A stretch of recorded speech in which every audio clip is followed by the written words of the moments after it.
Campaign 2024, Oklahoma Votes. Glad you're joining us here on all of our apps, on YouTube. I'm Scott Mitchell. This is Congresswoman Stephanie Bice. Good to have you in. Thanks for having me. These are our professors, Professor John Echols and Professor Jason Dunnington. We're going to be having them do some professoring here this evening. But first, we're starting with the Congresswoman. We are going to have a lot of great guests this evening from both parties. I'm looking forward to that. So thanks for being here. Thanks for having me. How are you feeling about your race? I think my race I feel very confident about. We've done polling, but also just being out in the community, talking to voters, getting their feedback. I've had great interactions with folks, so I'm really excited for tonight. Well, you've done such a great job. It was awesome to get to serve with you in the Oklahoma State Senate, but it's been even cooler seeing all the great things you've done in Washington, D.C. Tell the people watching, what's that transition been like? I mean, you moved from really immediately a leadership position as freshman class president, Yeah. let you talk about it, which I think people don't understand. What's that transition been like? Well, first I would say I think it's great that I had that experience because so many people come into Congress with really no legislative background. And so even being on the floor and understanding the procedural votes that you're taking, they just don't get it. So I am very thankful that I had that time to really understand the process. John, you know better than anyone that this is all about building relationships. And so, I built relationships across the aisle and with both chambers when I was in the state legislature. And so it's very similar in that aspect. You have to build relationships with your colleagues and you find people that have similar passions to you and, come together and try to find, I think, reasonable policy that you can move forward. It is different in a lot of ways. I had 48 colleagues in the state Senate. I now have 435, which makes it very challenging sometimes to get consensus. And you mentioned my election to the class president role. I was very honored and privileged to be selected because it's actually an election by my peers. It was the Republican class of 2020. And to be elected to that position, I found out after the fact that I was the first woman ever to hold that role. Wow. Those of us that served with you are not surprised even a little bit. Oh, that makes sense. No. And that one more, and I'm going to turn over to Jason, because the other thing that I think people don't know, you're on the Appropriations Committee, which gives us 2 appropriators in Oklahoma when we have 5 congresspeople. Talk about punching above our weight. Talk a little bit about that. Yeah, I mean, I tell folks whenever I'm giving speeches that Oklahoma is really unique. We have 5 members of Congress, 2 full committee chairs, of course, Tom Cole being the Appropriations Chair, but also Frank Lucas is the Chair of Science, Space, and Technology. And people don't really understand why that's important to Oklahoma, but that's research dollars. And when you're talking about our higher ed institutions, that there's money there that can actually go to OU, OSU, Tulsa, and others. So incredible opportunity for Oklahoma. And for a little context, the state of Florida has 27 members of Congress and not a single full committee chairmanship. So we definitely punch above our weight. Yeah, that has probably a lot to do with tenure. So we have some tenure in some of our members in Congress. Hard to believe that you've already been in 4 years. It is hard. Feels a little like dream team here since we all passed a bill together in your last year. That's right. In the state Senate. I'm sure a lot of our viewers are like really kind of anxious, like many American citizens are tonight, about what's going to happen. We have polls closing already on the East Coast. Yeah, races being called. Can you give us a little bit, maybe some races that you're paying attention to, some of your colleagues that races may have already been, or polls already closed on the East Coast, or just a little bit of your feeling about where the presidential might end up tonight, and if we'll know by next week on Thursday, or... I would say, first, let's start with the presidential. I don't think we'll actually know the outcome of the presidential election for probably 72 hours. If you look at Pennsylvania and their process, it's hand counting. There are some other states that are in that similar situation, and it's going to be similar to 2020. It's going to take a little time for us to kind of settle the dust and figure out who's going to be the next president. On the House side, interestingly enough, I actually think it'll take longer. I think there's an opportunity that it may be potentially Thanksgiving before we actually know who has won some of the races across the country because of the slow counting process in some states.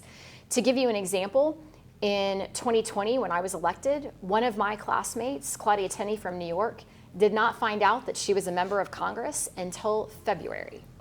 And so I think that we have some very competitive races across the country that are going to take a lot of time to kind of flesh out. Races that I'm watching in particular, I'm looking at quite a few races in New York State. Republicans hold several seats that are in Biden districts, meaning Biden won those seats in 2020. So we're going to be watching those very closely. We also have California, which we've got a little time before those polls close, but 7 seats in California that are, we're watching their toss-up seats. 2 in Illinois, 1 in, I'm sorry, not Illinois, Iowa, 1 in Oregon, and then, a scattering of others across the country. So it'll be a long night and a long few days, Jason. It is definitely going to be a long night, I'm sure, for everyone that's watching. What are you looking for as far as, people talk about exit polls? And so there's going to be a lot of information that's coming out tonight. I'm sure a lot of folks at home have different websites that they're looking at. I would tell you, please don't look at Twitter for news tonight. Maybe look to things like News 9's page or the AP. But what would you be telling viewers to look at if they're trying to kind of find out, where things are, and what are you looking for in exit polls tonight? Well, certainly I look at a lot of the Politico sites, meaning things like Inside Elections, 270 to Win. There are a lot of sites out there that really focus on these high-profile races, and that's really what I'm going to be watching. You mentioned, though, what other sites people should watch, and I think that you should look at the State Election Board website. That is actually where you're going to see so many of the state races called tonight. And I just want to say a huge thank you to every one of the individuals who have volunteered to work the polls today and this year.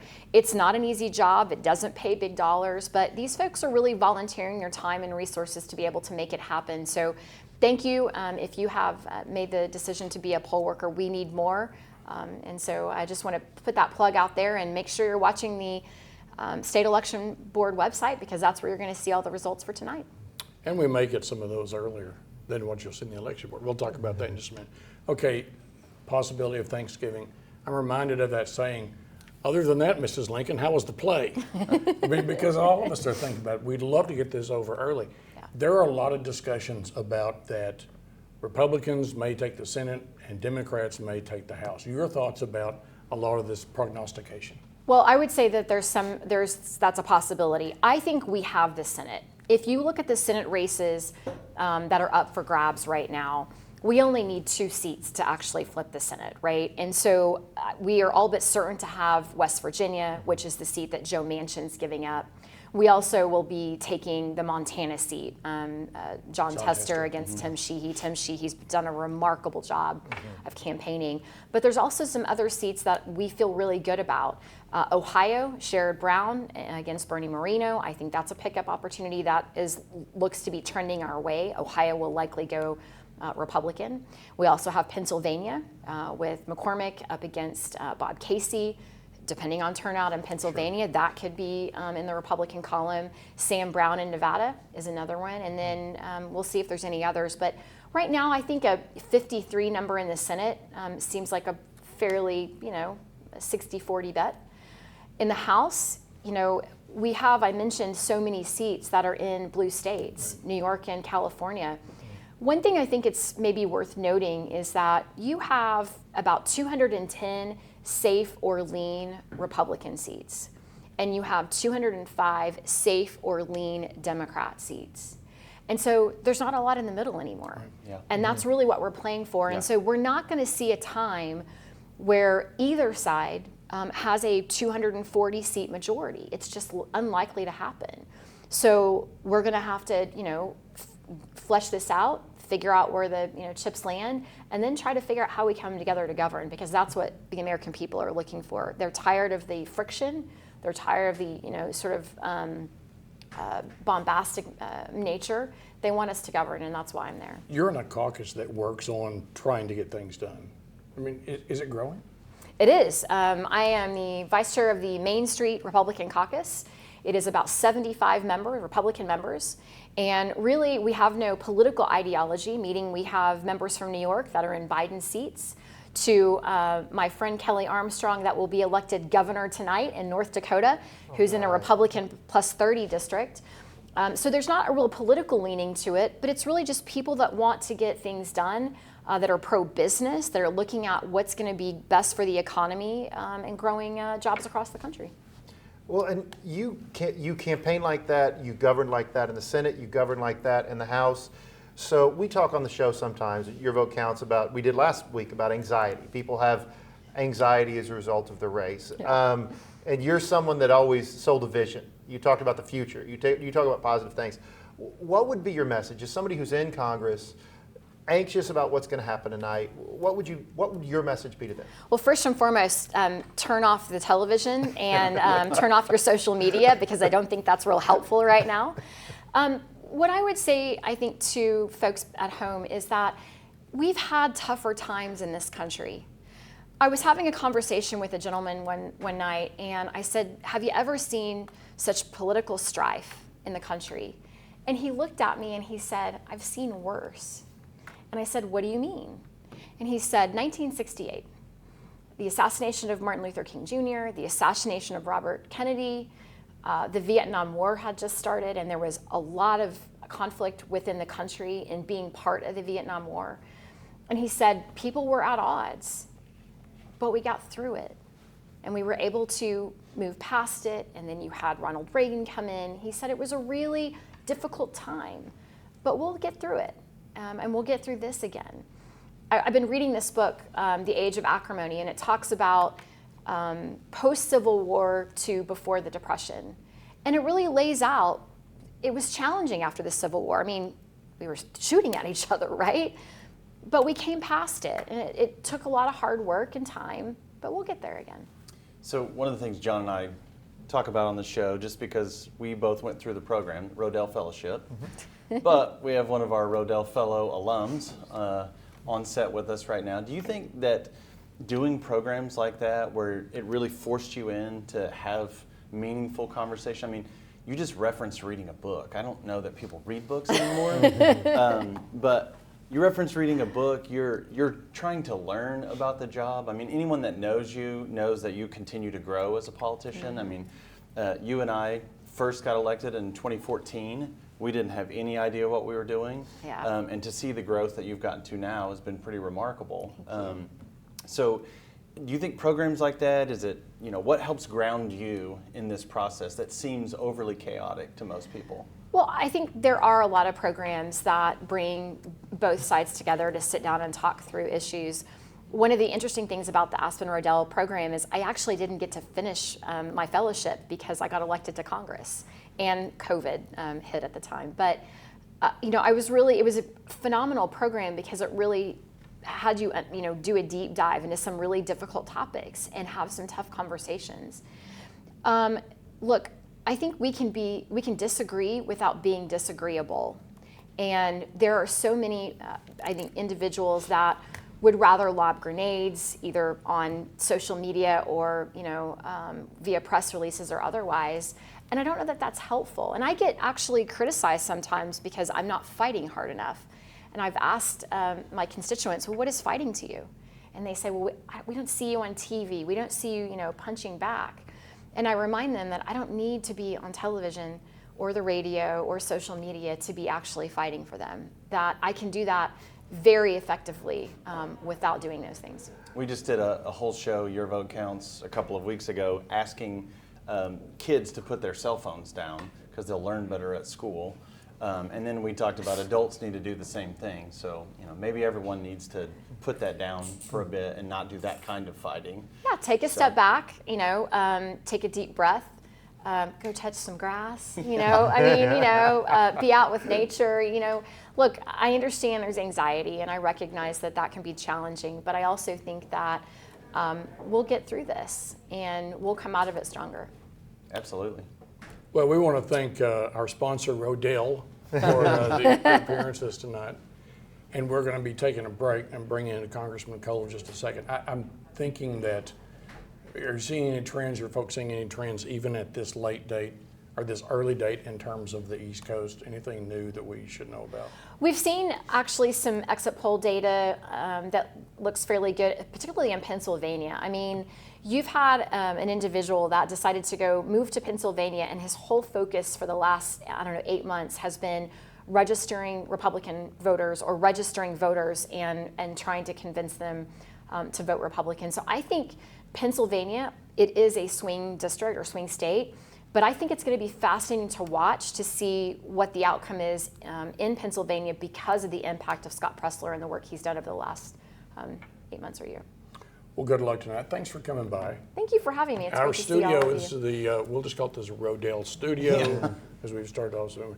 We're going to take a quick break and come back with Congressman Tom Cole. Please stay with us. I don't issue my own warnings to beat somebody or be ahead of somebody. That means nothing to me. I work for a company that has given me the freedom to do whatever it takes to keep Oklahoma safe. And that means issuing our own warnings. News 9 tornado warning.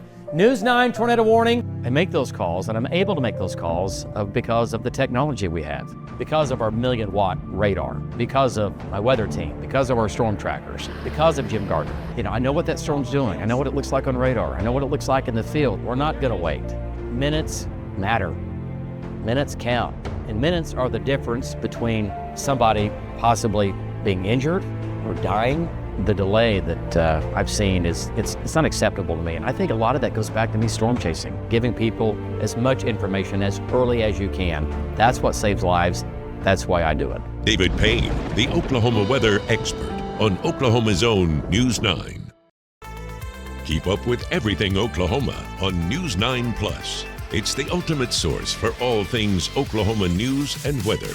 See live breaking news, get important information, and stay ahead of severe weather, all with your locally owned station. Plus, see award-winning Oklahoma's own originals right on your TV. No antenna or cord needed. Download News 9 Plus from Oklahoma's own News 9. Mornings can be tough. One thing goes wrong and your entire day can unravel. But we are here to help you make a game plan. We've got your weather. Hail and especially a damaging wind threat. Breaking news. Police standoff with guns drawn. It really is a life or death situation. Traffic is moving so very slow. Nearly at a standstill. Everything you need to tackle your day here on your locally owned station. Because great mornings start here on Oklahoma's own News 9 This Morning. And welcome back. I am Haley Weger, the Capitol reporter with News 9, and we are now joined by Congressman Tom Cole. Thank you so much for being here with us. Thank you for having me. Appreciate it. All right, so how are you feeling tonight? Pretty optimistic, honestly. We know we're going to win the United States Senate. I feel good about where President Trump is at. It's a tie in the latest, real clear politics average of all the polls, but that's better than we've ever been, either in 2016 or 2020. And if there still is a sort of hidden Trump vote, which we saw there was the last two presidential elections, that's a pretty good sign. So feel pretty upbeat. And then I think in the House, our chances really depend on the presidential election. It's going to be very close.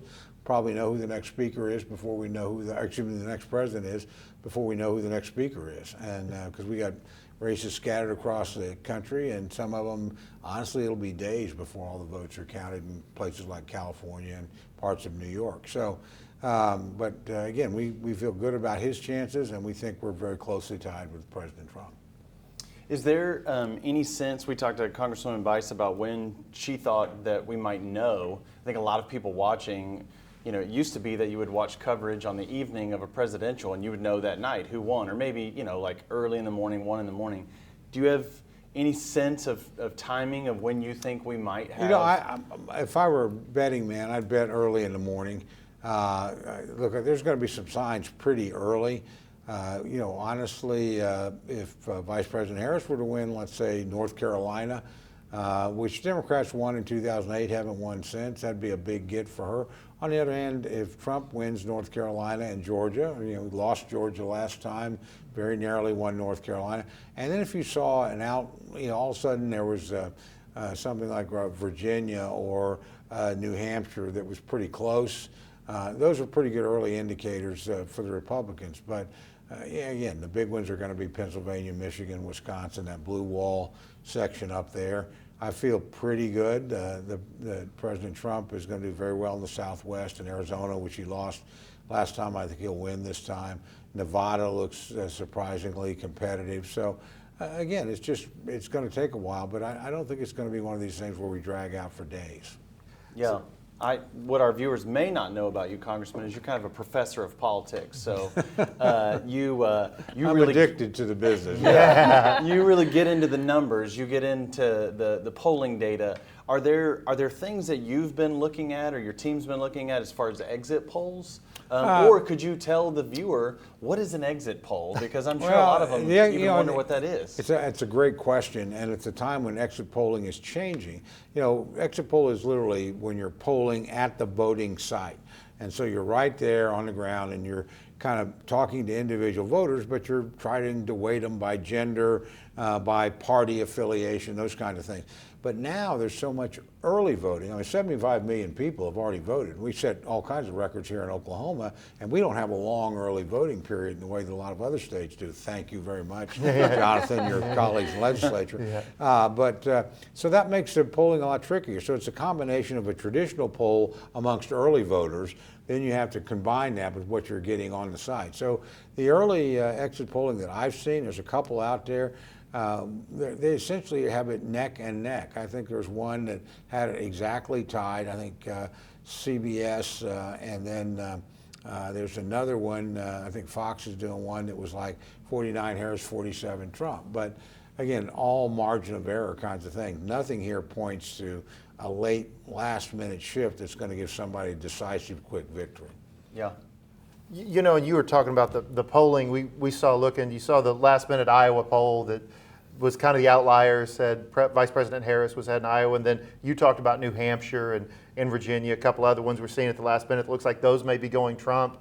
What do you make of this last-minute stuff coming out? Well, I think the Iowa poll is clearly an outlier. Look, I have a lot of respect for Ann Seltzer, she's one of the best in the business, and she's actually caught early trends that were counterintuitive before. So no question about a professional qualification. But as an old pollster myself, you got to remember, 1 out of 20 of these things, even if the sample is perfect, it's just wrong.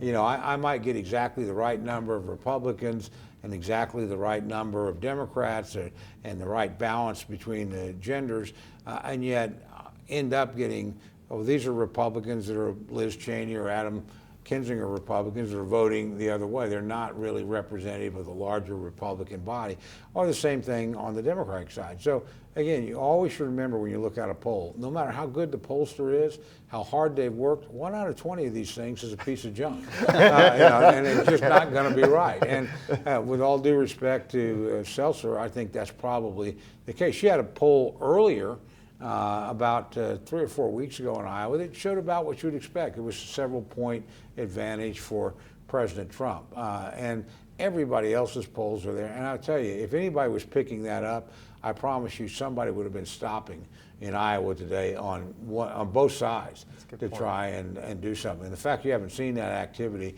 I think really means both campaigns have decided they have a lot of respect for Ann Seltzer. Everybody in the business does, but hey, this one, she got a piece of junk. And Chairman Cole, something else to talk to the viewers about. I've said this before. You're the most powerful Oklahoma representative member since Carl Albert. Your new chairmanship that you're going to have, you deserve it. Super excited for the state of Oklahoma. Thank you. Talk a little bit about what that is and what a big deal that is for the state. Well, you're very kind to say that and put it that way. No Oklahoman's ever chaired the House Appropriations Committee. We have jurisdiction over about $1.6 trillion in spending, including the entire military budget. This is a very military state with Tinker and Fort Sill, Vance Air Force Base, Altus Air Force Base, McAllister Ammunition Depot. We have a lot of defense contractors, 3,700 jobs at Boeing, over 1,000 at Pratt Whitney that just opened up an 850,000 square foot facility, big presence by Raytheon, Northrop Grumman. We have the National Weather Center at OU. We have the Kerr Water Labs in Ada.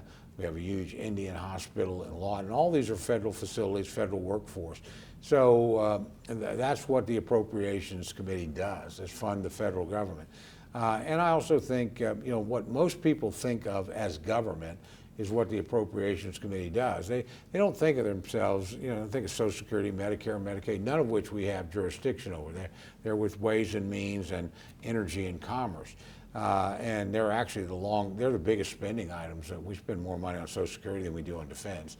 And so those items are on. But what people think of in terms of roads, in terms of airports, in terms of federal support for education, we're a big recipient of what's called impact aid here because we have lots of land the federal government or Indian tribes own that's not on the tax rolls.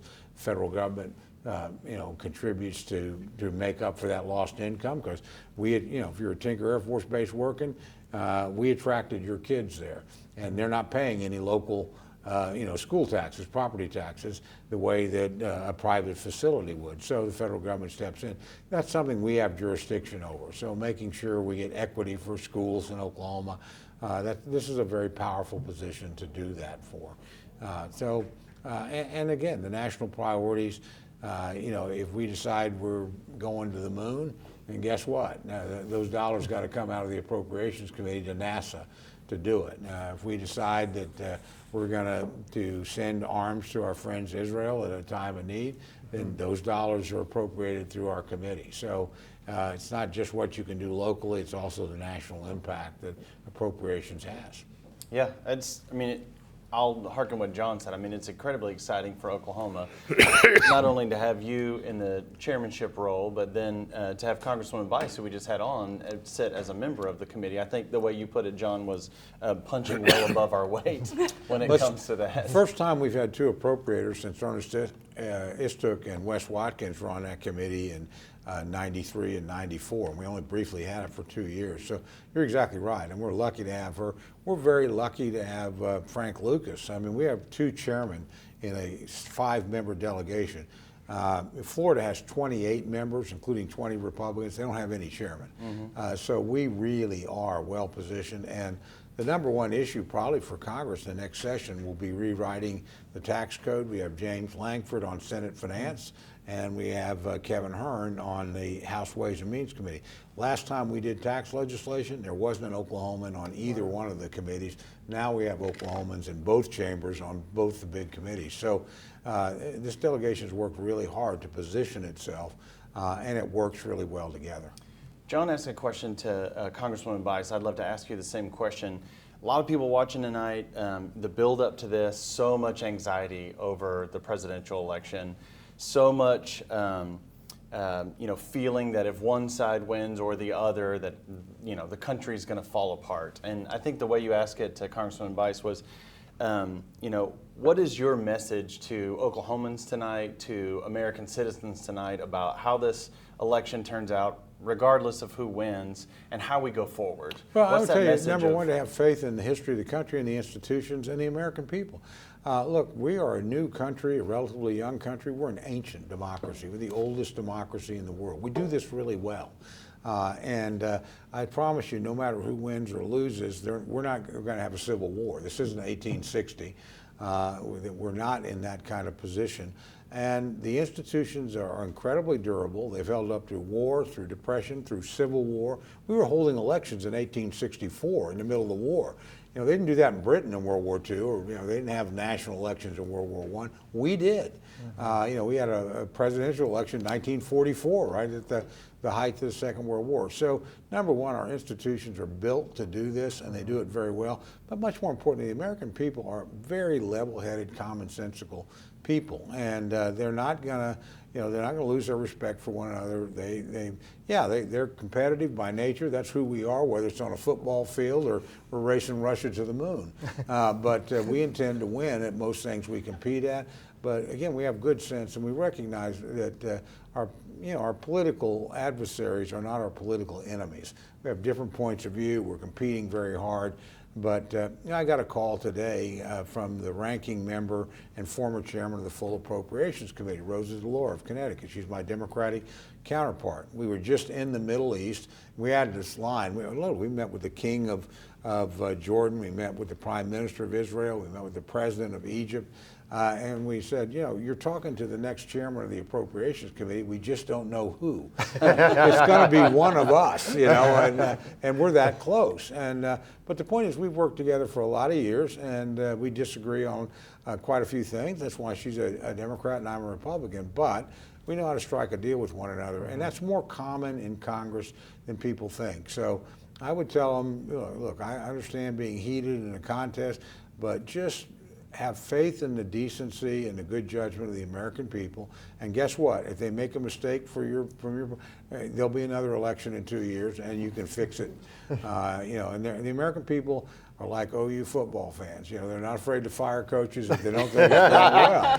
You got to produce. That's right. And they expect you to produce. And again, they're not shy about it. But again, it's worked. I mean, we're the envy of every other country in the world in our ability to move power along and our ability to work together across partisan lines. So again, I have great faith in the American people. I have extraordinary faith in the institution our founding fathers put together. And that honestly, we've modified and changed over the years for the better. There are a lot more Americans voting today than there were voting in 1789. We've expanded the franchise. We've welcomed people in.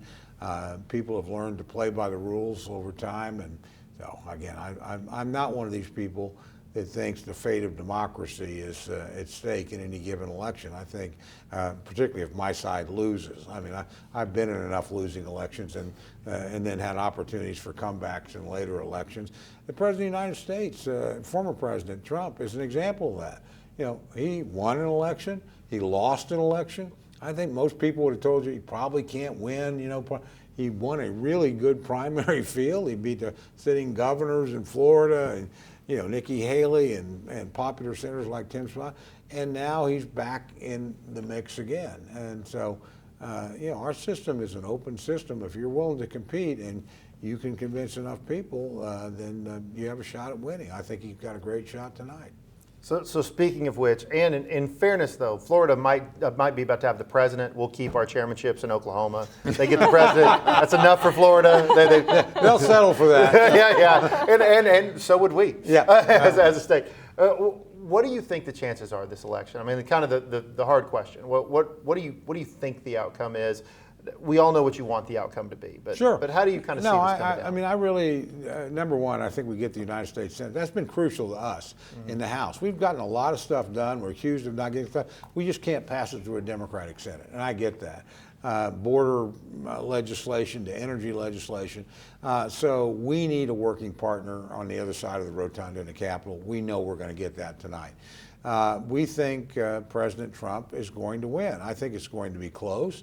But I think, again, I look at where he was in 2016 when he won, 2020 when he lost, but lost a lot more narrowly, and that's coming out of COVID than people thought. He's a better position in the polls today than he was in either one of those elections. He was trailing on Election Day on both those elections. Here, he's dead even in the collection of all the polls. So I think they've run a better campaign. I happen to know the people that are running it, Susie Wild and Chris Lasavita. Chris, in particular, is an old friend of mine. I think they've put together a great campaign. And I think, if you don't think Donald Trump is tough, I mean, look at the response to the assassination attempts. That's right. In the first one, he gets up and is hollering "fight by fight." When I wouldn't have been getting up probably. I'd have been cowering down there behind the deal, and he didn't. And then the second one, what's his response? Geez, I hated that I would have parred that hole. I was playing a great game.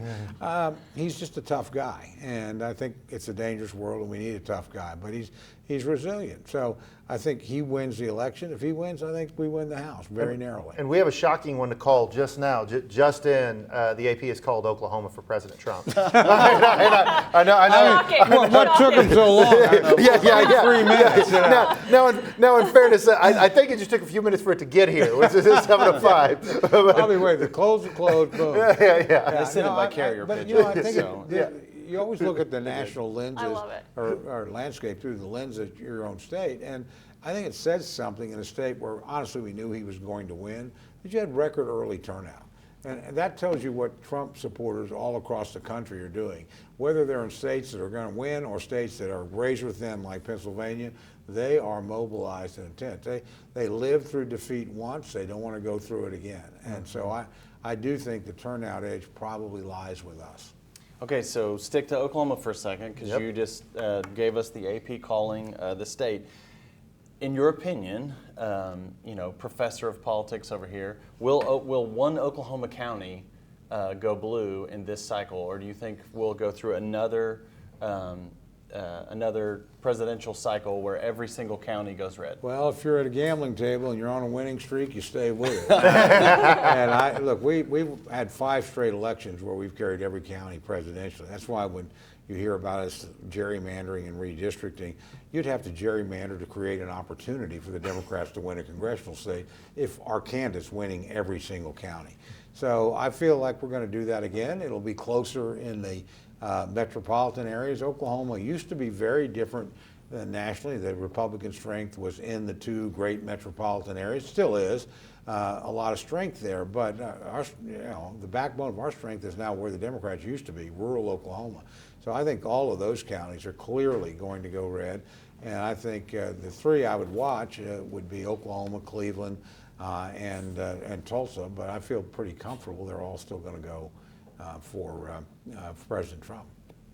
All right, well, thank you so much for being with us. Thank you, it's an honor to be with you, thanks. We're going to take a quick break, and we'll be back we have Representative Kyle Hilbert, Senator Julia Kirt, coming up right after this break. On a big storm night, we call those priority 1. All hands on deck. This is a tornado. We start planning 24, 48 hours in advance. Debris hitting us. Travis is going to be leading. You need to be taking cover. Alan Crone looking at individual storms. Stay away from the western walls and windows. Station's going to be driving the radar. Centermost part of your home, lowest level. Aaron Reeves runs our storm trackers. Stephen Narrens, he's kind of looking at the bigger picture. And Megan Gold pushing out a lot of social media. And then you take our storm trackers, led by Von Caster. Definitely don't get out. Power lines are down right in front of me. We got debris all over the interstate. 100-mile-an-hour wind. It's a whole team that's constantly in sync. I've got the right people surrounding me. The best technology and the best team working to keep you safe. They're all coming together to give us the best information possible because we think information is the key. The locally owned station invests more in you. You got to get to a safe place right now. Travis Meyer, Station Knight, and Alan Crone, the Oklahoma weather experts. Only on Oklahoma's own News on 6. Keep up with everything Oklahoma on News on 6 Plus. It's the ultimate source for all things Oklahoma news and weather. See live breaking news, get important information, and stay ahead of severe weather, all with your locally owned station. Plus, see award-winning Oklahoma's own originals right on your TV. No antenna or cord needed. Download News on 6 Plus from Oklahoma's own News on 6. Childhood, a time to imagine, a time to slay dragons, win races, to wonder. I'm Craig Day. I'm on a mission to help make childhood all it can be in our state. I work every day to bring you information to help you make your best decisions, to keep you informed, and our kids imagining. Focus on Kids with Craig Day, only on Oklahoma's own News on 6. Thanks for joining us again. I'm John Echols. We're back on News 9, News 6, our all-night election coverage here with myself, Jason Dunnington. We have Speaker Designee, soon to be new Speaker of the House, Kyle Hilbert. The next Minority Leader of the Senate, Senator Kirt, 2 very good friends. We're bringing it back local tonight. Now we're going to be doing this all night, and we're pleased to have 2 leaders here, the next future leaders. And I guess we'll just pitch right in. Speaker Hilbert, soon to be Speaker Hilbert with the big change. What's it like being your first time as Speaker Designate, your first election cycle? What are you expecting tonight? Well, I saw Senator Kirt a few minutes ago before he came on. I said, do you feel a little relief now? 7 p.m., the polls have closed, because for us coming into our respective roles, leading our caucuses in our respective chambers, there's a lot on us to help make sure members of our party, members of our respective caucuses get elected or reelected. I'm really excited, though. We have a lot of good candidates. I'm excited about my colleagues running for reelection, but the people of Oklahoma have selected some really good Republican candidates across the state running for some of these open seats, and I'm just looking forward to serving with them and finding out who they're going to be. Senator Kirt, same thing. Replace both of you replacing new leaders, new blood. That's always good to have. It's always good to have new ideas. Senator Kirt, how's this first election cycle been for you? You know, it's been great. I mean, Leader Kay Floyd did a fabulous job rebuilding. You know, really, she's been trying to lay a foundation for us to be more competitive long term and try to build back some balance in the state capitol. And I'm really proud of the work we put in this year. We had some amazing community leaders step up to run, which is one of our biggest key issues, is making sure we have someone who's going to go out and listen to the people of Oklahoma. Again and again, they got out there and heard that people weren't real problem solvers, and that's really the slate of people that we offered them.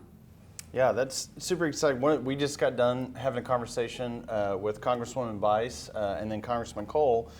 Naturally, they talked a lot about national elections, things that are taking place, friends of theirs that are running, kind of the presidential. We're going to skip that for a moment. We didn't have, a race in every House seat in Oklahoma. We didn't have a race in every Senate seat. I mean, naturally, for the Senate, only half of them would run at a time.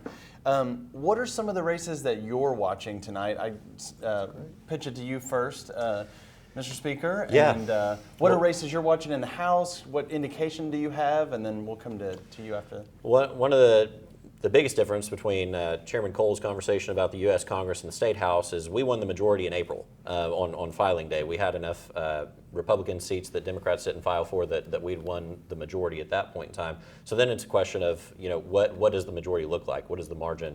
And I don't think it's going to be a surprise to any of the viewers watching. It's really those purple districts, and a lot of those state house districts that I'm going to talk about overlap with some of the state Senate districts as well, that are those purple seats that are competitive. And you see them 2 years ago with Governor Stitt and Hoffmeister on the ballot, and 4 years ago Trump and Biden, that they were competitive then, and of course they're competitive again. We expect tonight. As we speak, more votes are getting dropped, and we're going to find those out. But it's really in the metros of Oklahoma City and Tulsa that are going to be the most competitive seats. Maybe in Lawton, but we'll find out here soon. Okay. Yeah, I mean, we have one incumbent up. That's Joanna Dossett. She's in Midtown Tulsa. She looks really good, and she's run an amazing race, very active on healthcare and public education issues. So we expect her to do well tonight, but you're always watching your incumbents closely. And then we really have three races we're watching. We have where Pro Tem Treat is terming out in North Oklahoma City, Edmond. We're really excited about Erin Brewer, who's been an incredible candidate working for a year and a half. I mean, her team has been out on the streets. They've knocked 30,000 doors, talked to families about what matters to them, and we've been really impressed with the work she's put in and know she'd make a great member. That's very competitive. We're watching, the only incumbent that we have a good challenge up against is Senator Dave Rader, and that's also in Tulsa, so Tulsa's going to be a big question mark. We'll be watching closely. I'll be headed up there shortly. And then our outlier is Stillwater. We're really pleased. Dr. Robin Fuchsa has been an amazing candidate. And it really is one of those seats where we'll see who turns out.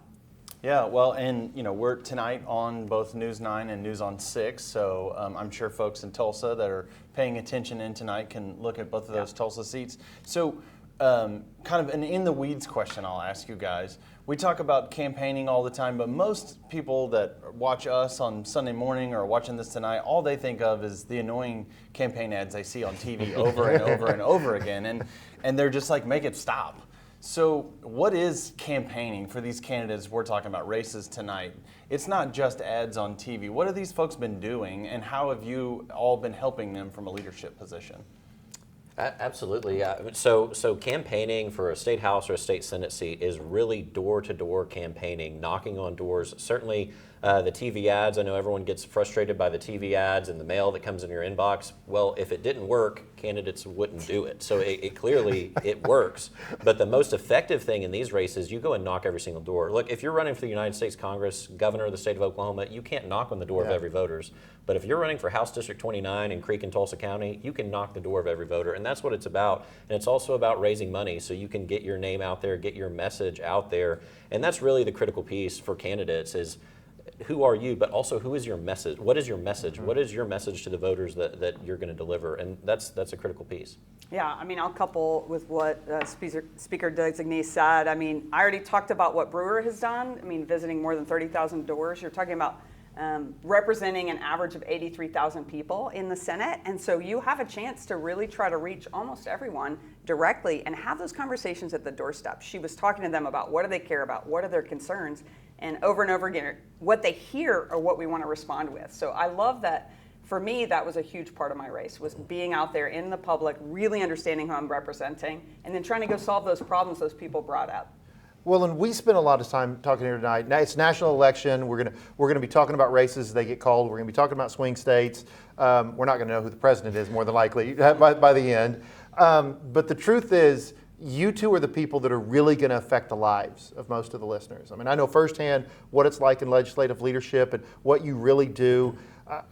Speaker, obviously, I worked the most with you, and you know what a huge fan I am. I think you're going to do an incredible job as Speaker. Tell the viewers just a little bit of an introduction of who their new Speaker is, who their new Senate Minority Leader is.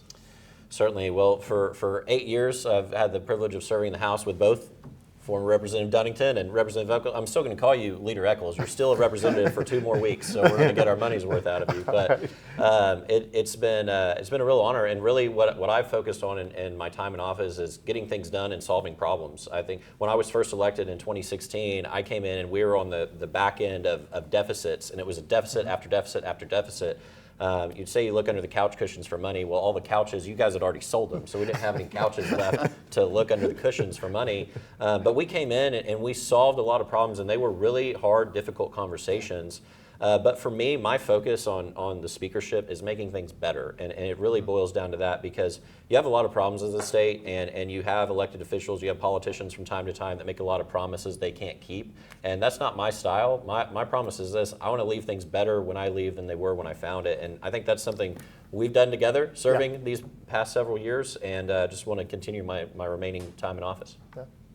So I have been elected for 6 years now, got elected in 2018, and central northwest Oklahoma City includes War Acres and Bethany. I come out of the nonprofit world, so I worked with creative businesses across the state before, so I worked with artists all over the state. But I really got motivated to run because of my kids. You know, my kids were very young when I started running, and they were early grade school, and now they're 13 and 17. So they were a real motivator for me to try to figure out what is that state that we want to leave for our kids. And so at the legislature, I focused a lot on things like affordable housing, a lot about the accountability for our finances. What are we doing with taxpayer money? And then I've had a very good time working with Speaker Designee Hilbert. We worked on the American Rescue Plan together, and really trying to address some of the critical issues in our state when we got that opportunity was a real honor for me. Yeah, I think both of you guys, at least in the building, are looked at as elected officials that want to do the work, not just want to spend time on social media telling everybody what you do. I had the privilege to work with you both. You're actually my sitting senator, so that's fantastic for me. But tell us a little bit about, there's a lot of anxiety in our country right now over politics, a lot of anxiety about if you're not on the right team, then you just get bulldozed and not listened to. And with that anxiety that's out there, in your role as elected officials, in your role as leadership, what can you tell Oklahomans about moving past a lot of that rhetoric and doing the work to help everyday Oklahomans? And I'll give one thing. Last year, the legislature worked really hard on eliminating the state's portion of sales tax on groceries, and I think that was something that both sides of the aisle worked very hard on. So, well, I'll just jump in and say, I have found we have much more in common than we have apart, and I think getting out to see people face to face and hearing from candidates that are doing the same, we are not as far apart as we seem. I think that's really an identity more than actually what we care about, because we care about our kids, we care about making this state better, and we care about the future. And so to me, I actually, every time I'm involved with campaigns, feel better about our community and our future, and know that we can find that common ground together. This morning I stood in line to vote for over 20 minutes, and that was exciting. And I see the poll workers, always encourage them and thank them, and I typically bring my girls. I've got a 2-year-old and a 5-year-old. I take them with me when Alexis and I go to vote, and they're always excited to see the girls. But they were excited, the poll workers, because they've seen so many elections with low turnout, and just seeing that energy from the voters today. Because a 20-minute wait, while that may not sound like much at my precinct, I've never waited more than 2 minutes. And there's some real energy from the electorate right now, and it's excitement about what's to come. And so I think we get past the election tonight and tomorrow and the next night if it takes a couple days to count the votes, but and we can really start looking towards the future and what's to come. Senator Kirt referenced the Health and Human Services Joint Committee we had with the Senate. You actually have, Jason, half of the committee here on the panel. This is 3 of the 6 members of the committee, and then Senator Montgomery left the Senate, so 3 of 5. We have a majority here, actually. But we worked hard. We held public hearings and public comment about what's the biggest needs in Health and Human Services, and resoundingly, the biggest need was the nursing shortage. And the 3 of us, as well as working with the other members of the committee, we went and said, okay, let's figure out how we go and solve this crisis of a shortage of healthcare workers. Because during the pandemic, we didn't have a shortage of physical beds. We had a shortage of workers. And the good news about the nursing shortage is we had 1,300 applicants to nursing schools that didn't get accepted. So we have the students that wanted to go into nursing. We just didn't have the capacity to train them. So we expanded nursing programs across the state, and the 3 of us, we worked together to get that done. I'd love to add mental health because, we really all saw the need to move us into the modern era to make sure we're taking care of people who have mental health crises. And help is on the way in terms of beds, in terms of better facilities for our state. And I'm really proud of that work and know that it's going to help Oklahomans for years to come. So we've got some initial results coming in on state questions right now. So these are the early results, absentee and early voting. State question 833 looks like the early results is a no so far. Early results 62%. State question 834. Frankly, as I predicted on the show, I don't even know that I said 80%, but that's pretty high. You guys have any thoughts or any comments on kind of the early voting and what we're seeing? I'll give you some other numbers too, so you can kind of hit both the state questions. Early voting right now, Brian Bingman is up with 62%, Kevin Hearn 71%. Josh Burkeen 73%, Cole 64%, Bice 54%. And an interesting one I think to watch, admittedly I'm a huge fan of his, but Sheriff Tommy Johnson up 54% right now. I would say no surprises there, which is good news for Oklahoma, I believe. And if history is any precedent, looking at the 2022 cycle and 2024 cycle, the results that we have right now, those are the early votes and absentee votes.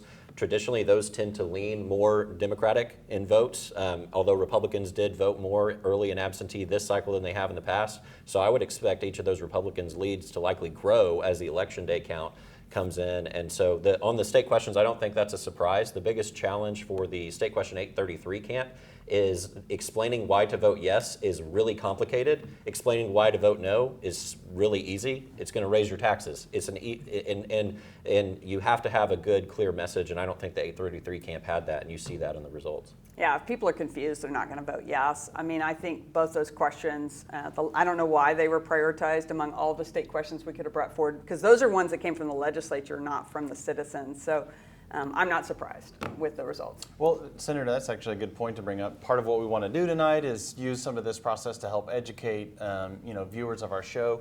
What is the difference between a state question that the legislature puts up and one that comes from the not legislature? So legislative one comes from a bill. So we actually present an idea through the legislature. It has to pass the House and the Senate as a joint resolution and go to the governor and get signed to go on the ballot, whereas the others come from signatures from people in our communities. So they're very different in terms of where they come from. Well, there's also 2 other ones worth pointing. So I gave some good news for Republicans. I don't have on my floor leader hat. I have on my political analyst hat, so I need to give some not as good news. So the early voting numbers out of Oklahoma County for the president's race looks like 45% for President Trump, 53% for President Harris. So early voting numbers, and I guess that has now popped up. That's because we now have more, not shockingly, statewide, the 61, almost two out of 3. The Oklahoma County numbers, Harris is up a little bit, and the other one we might put up is the Supreme Court numbers. I'm being told the early votes on the Supreme Court are a little shocking if you're talking about historical trends. I'm being told the Supreme Court, as of now, the early voting numbers were down on the Supreme Court. So kind of what do you see for the trends? And Senator Kirt, I'll go to you, and you have that on both the Supreme Court. There's never been a Supreme Court justice that's got less than 60%. That's never happened. So even anything below 60 is shocking. So whether it's the Supreme Court or whether it's how you see Oklahoma County going, Yeah, you have that right there. I mean, you're looking at 49% for Justice Cogger, and then 50.3 for the other two justices, which are historically shocking numbers, even if you eke out. So, kind of what is your, go to you first? But both kind of those questions, the good performance by Vice President Harris so far in Oklahoma County specifically, and then the Supreme Court numbers. Yeah, I mean, the Oklahoma County numbers don't surprise me because what we've heard on the doorstep from Republicans, Libertarians, Independents, and Democrats is a frustration with the candidates coming forward from the GOP. And one of the biggest issues being abortion and the safety around abortion for women. I think the huge change from when I was elected 6 years ago, when it was something that we really couldn't talk about without it seeming very black and white. And I think through the change in terms of medical safety for women, you're hearing people who've never before considered voting across the aisle doing that. And so that's what I expected to see, and that's one of the reasons I feel bullish about some of our candidates, is that they heard that on the doorstep again and again. On the judges, I mean, I love the scrutiny of judges. I'm glad for that. I think the challenge is finding reliable information that's not just bought and paid for. I was concerned by the level of out-of-state investment to try to overthrow our judges, and it makes me think there's more to it than we even know in terms of who's behind that campaign. And it makes me concerned when that kind of disparity, all that money against without any money for. I would say on Oklahoma County, it's unsurprising that the early and absentee votes lean towards Vice President Harris. But again, kind of towards my earlier point, if you look at the 2020 cycle and the 2022 cycle, there's still a really strong chance that Oklahoma, yet again, unanimously, all 77 counties, goes for the Republican nominee for president. I don't say that that's a shoo-in at this point with the little data that we have, but it's still very much in play that President Trump could win Oklahoma County.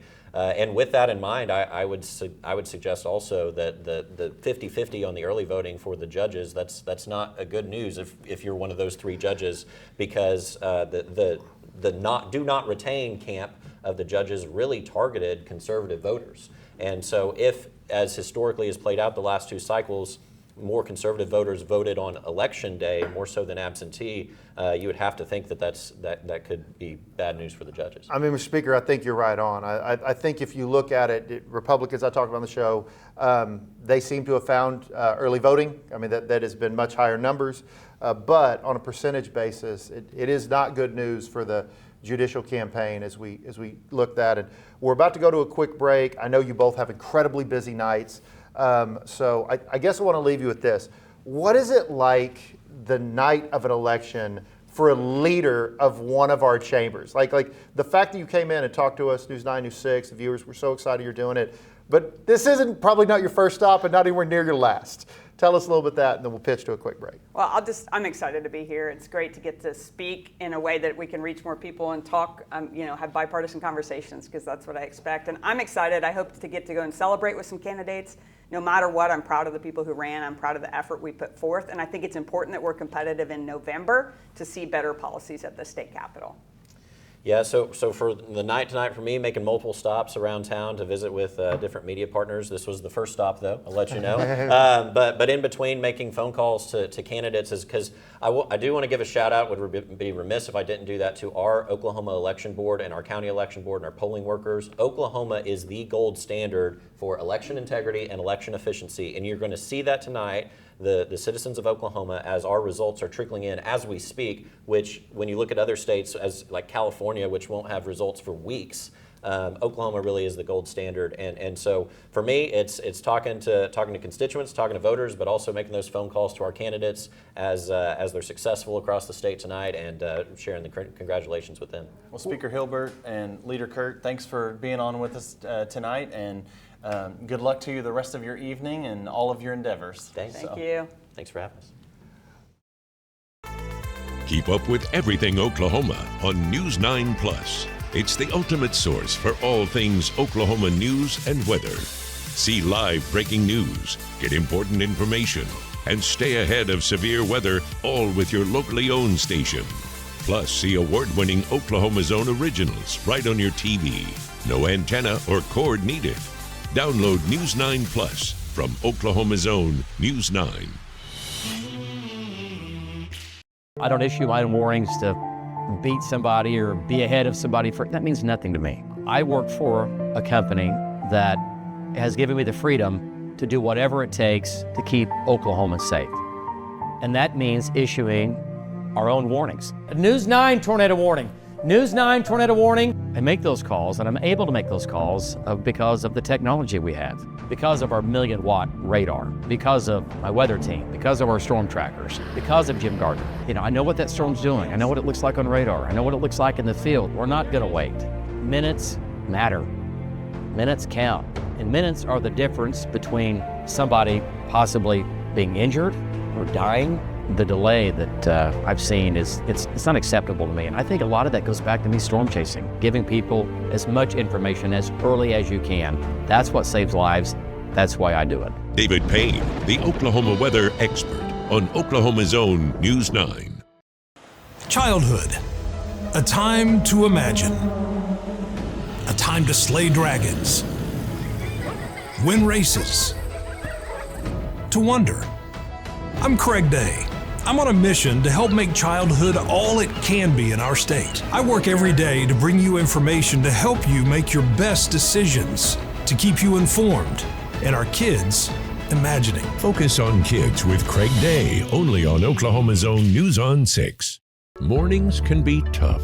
One thing goes wrong and your entire day can unravel. But we are here to help you make a game plan. We've got your weather. Hail and especially a damaging wind threat. Breaking news. Police standoff with guns drawn. It really is a life or death situation. Traffic is moving so very slow. Nearly at a standstill. Everything you need to tackle your day here on your locally owned station. Because great mornings start here on Oklahoma's own News 9 This Morning.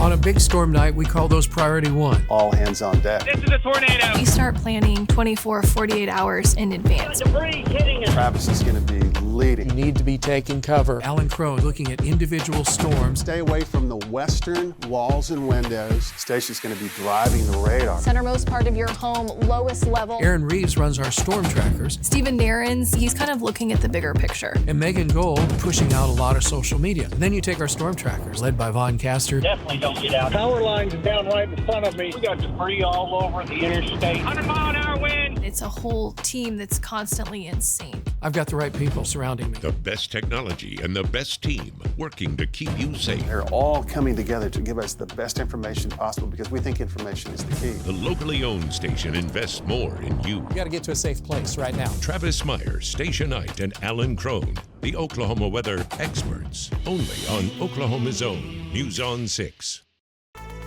Keep up with everything Oklahoma on News on 6 Plus. It's the ultimate source for all things Oklahoma news and weather. See live breaking news, get important information, and stay ahead of severe weather, all with your locally owned station. Plus, see award-winning Oklahoma's own originals right on your TV. No antenna or cord needed. Download News on 6 Plus from Oklahoma's own News on 6. And welcome back. It's been kind of busy out there. You guys have been doing. That's got Huntley and Brinkley on this set so far. So it's we're watching the A-listers come through. What have y'all learned anything? Really? Yeah, absolutely. I mean, you know, as three guys that do a show on Sunday mornings that last about 7 minutes, and we usually have about 20 seconds to talk and then pitch into the next. It's been really great to have. I mean, we've two sitting Congress folks from Oklahoma to come in and tell us a little bit about the national election. I think we learned a lot from both of them. Yep. And one of the things we're trying to ask questions of our guests just about the process. I think that's one of the things I get asked a lot in politics is just, you guys always talk about politics. How do you know so much about it? You know, you work in it, you learn more. So hoping that the viewers watching are learning more about the process, you know, whether it's how state questions come up or, you know, what exit polls are, you know, those type of things. But yeah, it's been great to have a lot of really great, you know, A-list guests on so far and just learn more about the whole process. And I think it's so fun as somebody who is in politics because I'm passionate about people. Like that's why I do it. That's why I'm involved because of the love I have for the state, for my wife, for my kids, what we want to see, to show a positive vision for what it could be in a night that could be pretty rough. Right. So while everybody's watching we're watching the election results, we're talking about the Supreme Court, the last section. Well, people have some strong opinions on that. I mean, it's literally 50-50, not figuratively, literally. Right. Watching about what's going on in these Oklahoma County races, to hear that, and especially the last one I really liked, because we had the new speaker, Kyle Hilbert's going to do a great job. Senator Kirt, I disagree politically with Senator Kirt on a lot of stuff, but she is a very good person, like just a wonderful human being. I love that. I love the ability that Scott, you put together with News 9 and News 6, this platform to show people, hey, well, there may be a lot of anxiety about what's happening nationally. We're going to be okay, even no matter what your opinion is. I have very strong opinions, but we're going to be okay. And you've been pitching some other stuff live over in another studio here. News on 6, News 9. It's crazy out While there. we're in, it looks like right now, I mean, for those that have just been watching this, states that have been called for former President Trump has 101 of the Electoral College votes, and Vice President Kamala Harris now with 52. And those, we'll get more into that, like as more states get called. John was able to call Oklahoma at 7:05 here. What a surprise. One of the there's a 4-minute and 30-second delay. Yeah, one of the comments from Congressman Cole was, it took that long? But we did ask him, we called him the professor of politics, but asked him if he thought any of the counties in Oklahoma this cycle would go for Vice President Kamala Harris. He seemed a little, kind of bullish on no, but, early results that, John, you just shared with us a moment ago look like that, at least from early voting and some of those that have come in, that, at least maybe Oklahoma County looks like it has a chance, to go blue. So we'll keep watching that as the night goes. But speaking of Oklahoma County, you had a chance earlier, Scott, to talk to our mayor here in Oklahoma City. I did, and you know that's been interesting. He did an op-ed. I didn't know until this week that his wife is from Philadelphia, and I was looking at the big board out there, and the big board, Pennsylvania is just now happening.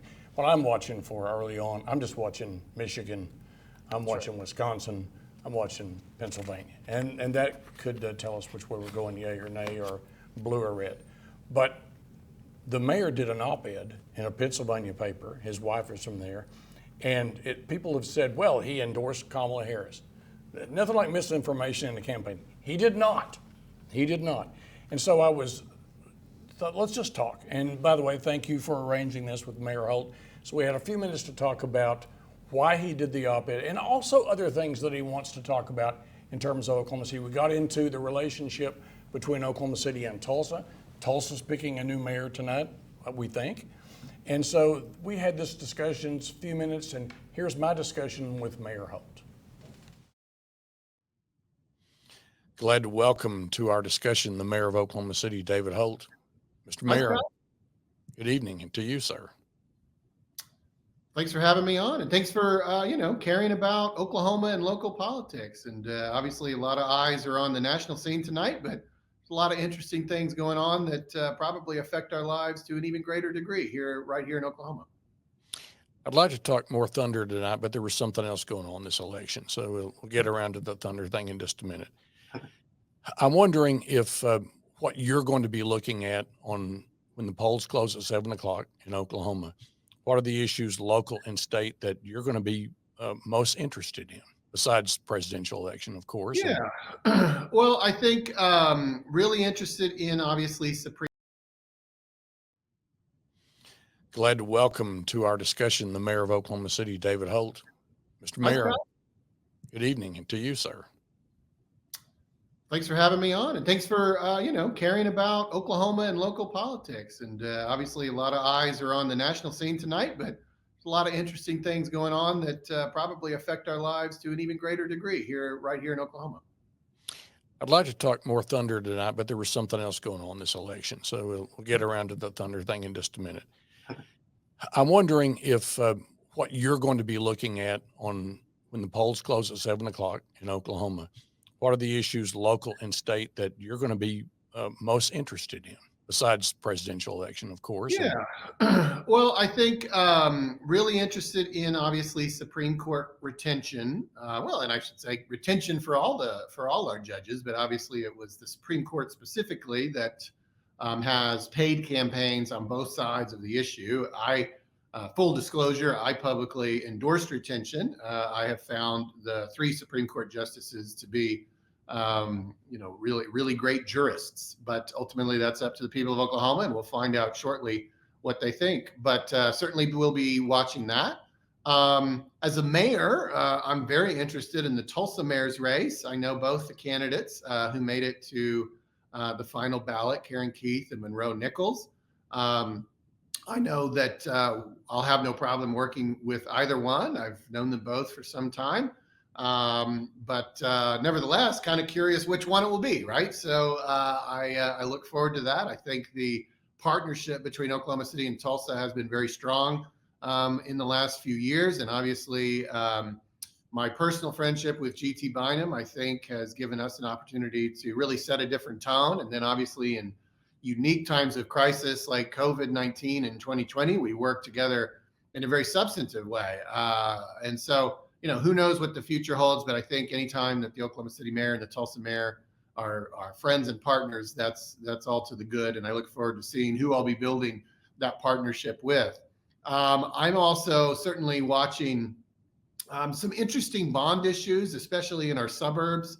I think Moore has something, but there's been a lot of discussion about Edmonds, probably because they don't currently have any bonds. And I got to tell you, as somebody pretty intimately familiar with how city governments work in Oklahoma, here in Oklahoma City, we simply would not exist as a city without doing a bond issue about every decade or so. We put $100 million out into the community for core infrastructure. I mean, bond issues are how we fund street resurfacing and police stations and drainage and all the basic necessities of running a city. And we've been doing that for decades. And our most recent one was passed in 2017, and we're talking about one in 25. Edmond has been paying for their core infrastructure through sales tax, which is not something we could really imagine financially making work. So I hope for their sake they're able to get that done. And I'm certainly watching it closely. I think generally I believe that when our suburbs thrive, that so too does the core city. So I want to see our suburbs investing in themselves and keeping up with their core infrastructure. I am also watching, obviously, everything kind of going on in our neck of the woods locally, much of which is really affected by the presidential race in a sense, right? The top of the ballot, as you know, often kind of fills in some gaps for voters who may not otherwise really know who their state legislator is or who their sheriff is.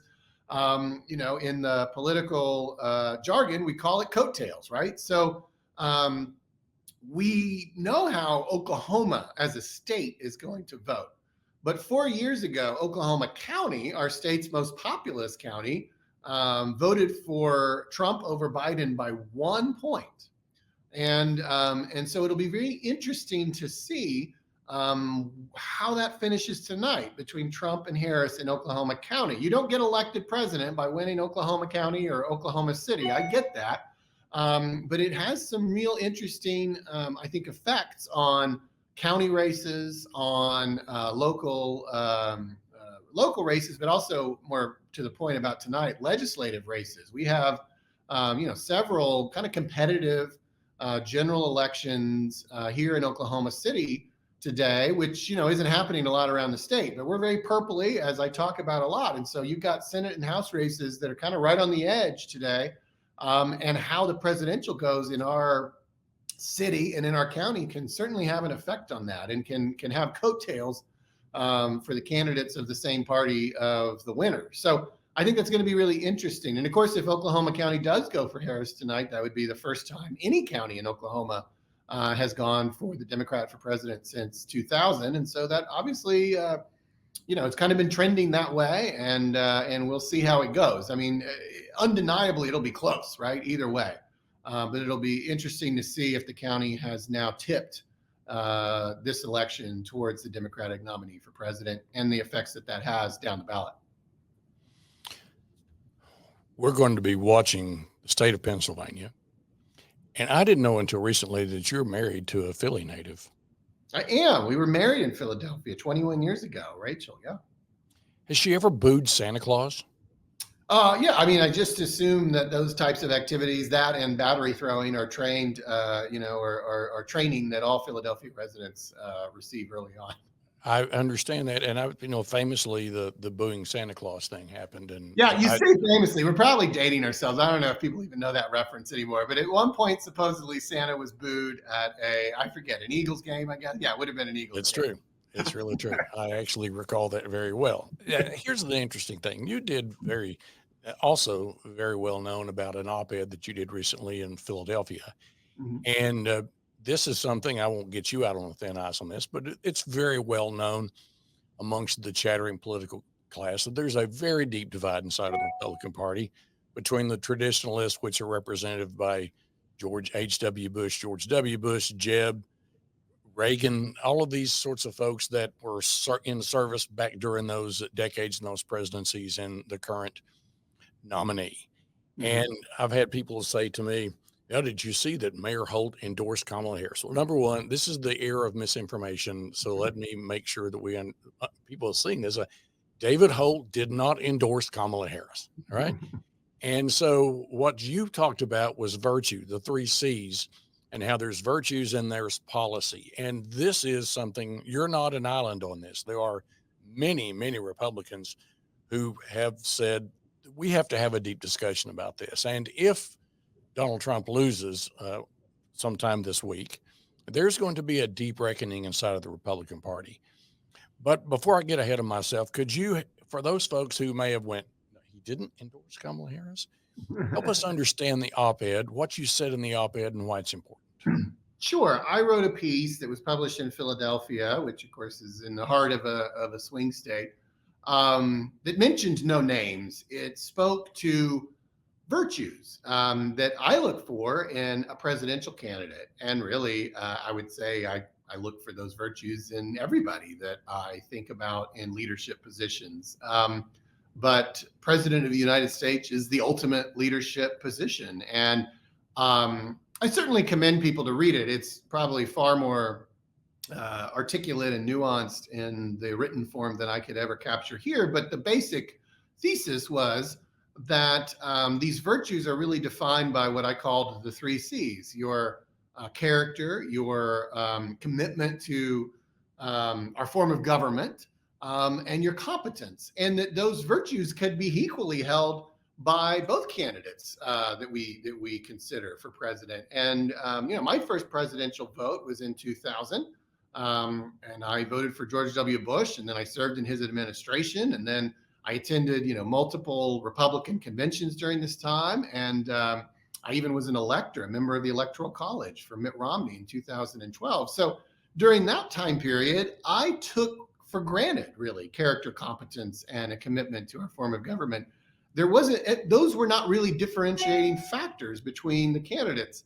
And so I focused on policy, which drew me obviously towards the Republican nominees. That's been challenging these last few years, and I've had to really revisit these core principles of mine. And I wanted to articulate that. And I didn't endorse any candidate, and no candidate was mentioned in the piece. People can draw whatever conclusions they want, and they might be reasonable conclusions. I mean, I've made it clear for some time my discomfort with the character of the person who's been nominated for the Republican Party the last several elections. And I've been really gratified, really, at the response has been overwhelmingly positive, both from people who maybe, would be traditionally Democrats, but also a whole lot of people who voted with no qualms for George W. Bush and John McCain and Mitt Romney, but have had a real struggle these last few years, and maybe still don't know what they're going to do, or went into to the precinct today not sure what they're going to do. Some of those people have already told me that they had every intention of leaving the ballot blank on this race, right? So I mean, it's as you said, it's an issue that needs to be reckoned with. Probably whether it receives that reckoning depends on how the election goes, but my head's held high. I can sleep well at night. I've never let go of my core principles that I think are prioritized for me above policy. That's not to say I don't care about policy. I absolutely do. But I have a hard time getting there until I've conquered my concerns about somebody's character. And so that's what the piece is about. And you can read it by Googling David Holt, Philadelphia Citizen, and that's the publication where it ran, and that would probably get you the piece. And, it's now, as we talk here, it's now past the point of any relevance to this election, but I would hope it's kind of an evergreen statement about the virtues that leaders should have. It's going to have some relevance in the very near future, especially if the former president doesn't win. I mean, there's going to be some real reckoning in both parties, depending on what the outcome is. Mayor of Oklahoma City is David Holt. I know one of the things you'll be doing tomorrow will be talking to the mayor-elect of Tulsa. Yeah. And we'll be looking to have a conversation about what's in store for those cities in the very near future. There's going to be a lot going on. And so thank you very much for your time today, Mr. Mayor. Indeed. Thank you. Be well. I really appreciate the mayor taking time. And we tried to spend a little time on important issues like why do Philadelphians boo Santa Claus, since Rachel's from there, but we didn't spend a lot of time on it. Had a lot of things to say, and he had the courage to say that. But I've got to remind people again that the misinformation that happens, why did he endorse Kamala Harris? He did not. Okay? He just said he was voting for virtue. Interesting people draw conclusions from that, right? Yeah, absolutely. Okay, we're going to take a break. I've got to go do some television. These guys are going to start covering some of the results of some state questions, some of the things that are happening on the state, and we'll be right back after this break. I don't issue my own warnings to beat somebody or be ahead of somebody. That means nothing to me. I work for a company that has given me the freedom to do whatever it takes to keep Oklahoma safe. And that means issuing our own warnings. News 9 tornado warning. News 9 tornado warning. I make those calls, and I'm able to make those calls because of the technology we have, because of our 1,000,000-watt radar, because of my weather team, because of our storm trackers, because of Jim Gardner. I know what that storm's doing. I know what it looks like on radar. I know what it looks like in the field. We're not going to wait. Minutes matter. Minutes count. And minutes are the difference between somebody possibly being injured or dying. The delay that I've seen it's not acceptable to me. And I think a lot of that goes back to me storm chasing, giving people as much information as early as you can. That's what saves lives. That's why I do it. David Payne, the Oklahoma weather expert on Oklahoma's own News 9. Keep up with everything Oklahoma on News 9 Plus. It's the ultimate source for all things Oklahoma news and weather. See live breaking news, get important information, and stay ahead of severe weather, all with your locally owned station. Plus, see award-winning Oklahoma's own originals right on your TV. No antenna or cord needed. Download News 9 Plus from Oklahoma's own News 9. Mornings can be tough. One thing goes wrong and your entire day can unravel. But we are here to help you make a game plan. We've got your weather. Hail and especially a damaging wind threat. Breaking news. Police standoff with guns drawn. It really is a life or death situation. Traffic is moving so very slow. Nearly at a standstill. Everything you need to tackle your day here on your locally owned station. Because great mornings start here on Oklahoma's own News 9 This Morning. Welcome back to live coverage tonight from News 9 here in Oklahoma City. And if you're with us at News 6 in Tulsa, welcome to the coverage tonight with my Your Vote Counts colleague, John Echols.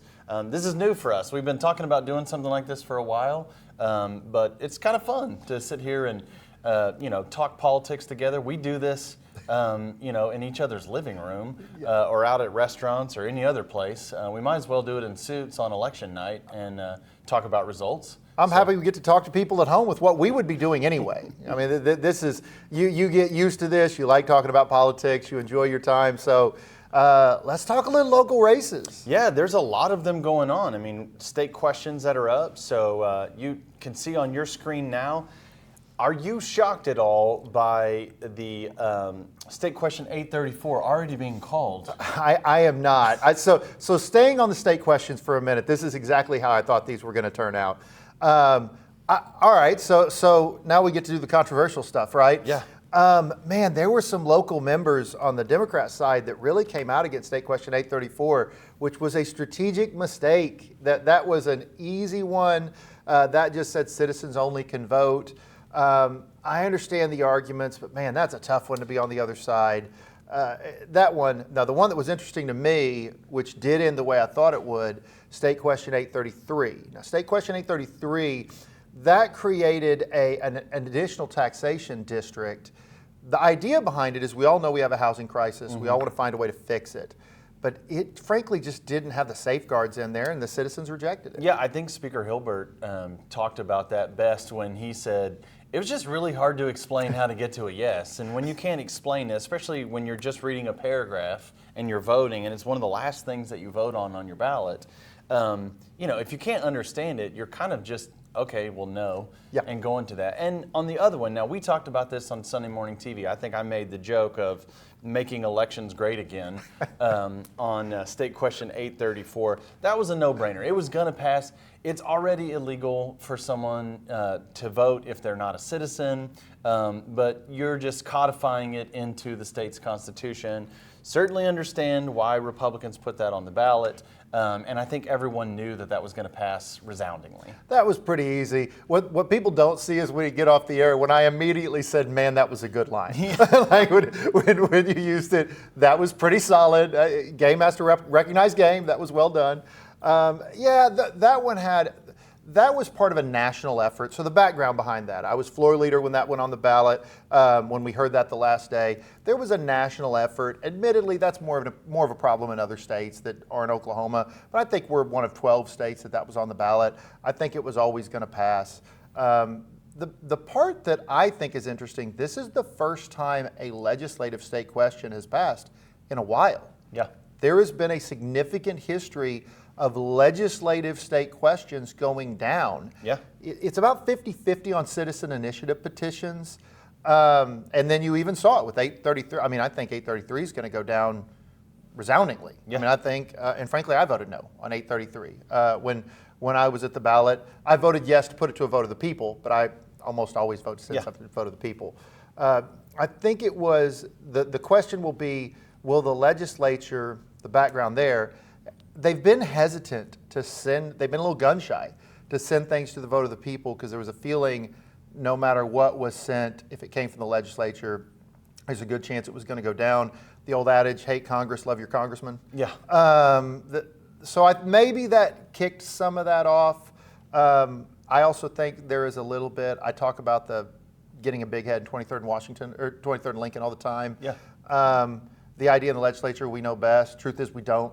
Yeah. All power is inherent in the people. I think they should get to vote on more stuff. Well, John, I don't really know what you're saying because as a former member of the minority party, I didn't always get to do the things that I thought was best for the state of Oklahoma. Although I will say that I did get to do a vast majority of the things, and that was working with you and working with other colleagues. I loved what some of our guests tonight have said, talking about we have more in common than we have opposed. And, really digging into trying to fix things for Oklahomans. I loved hearing that from some of our guests tonight. So it was good. And maybe we can get some live reaction if we want to talk a little bit about what's going on with the U.S. House right now. Our U.S. House races are turning out kind of the way we thought. You got to hear Representative Bice earlier. 56 is about what you would expect inside that type of a race. Let's get into some of the state house seats right here that we see on our screen. Looks like Representative Dempsey is cruising to re-election down in the southeast part of the state. House District 4, Bob Ed Culver seems to have quite a big lead right now in 12. That one's going to be a new representative, so it looks like Chapman is in the lead in that race. We've got a re-elect for Representative Fettgetter in House District 16.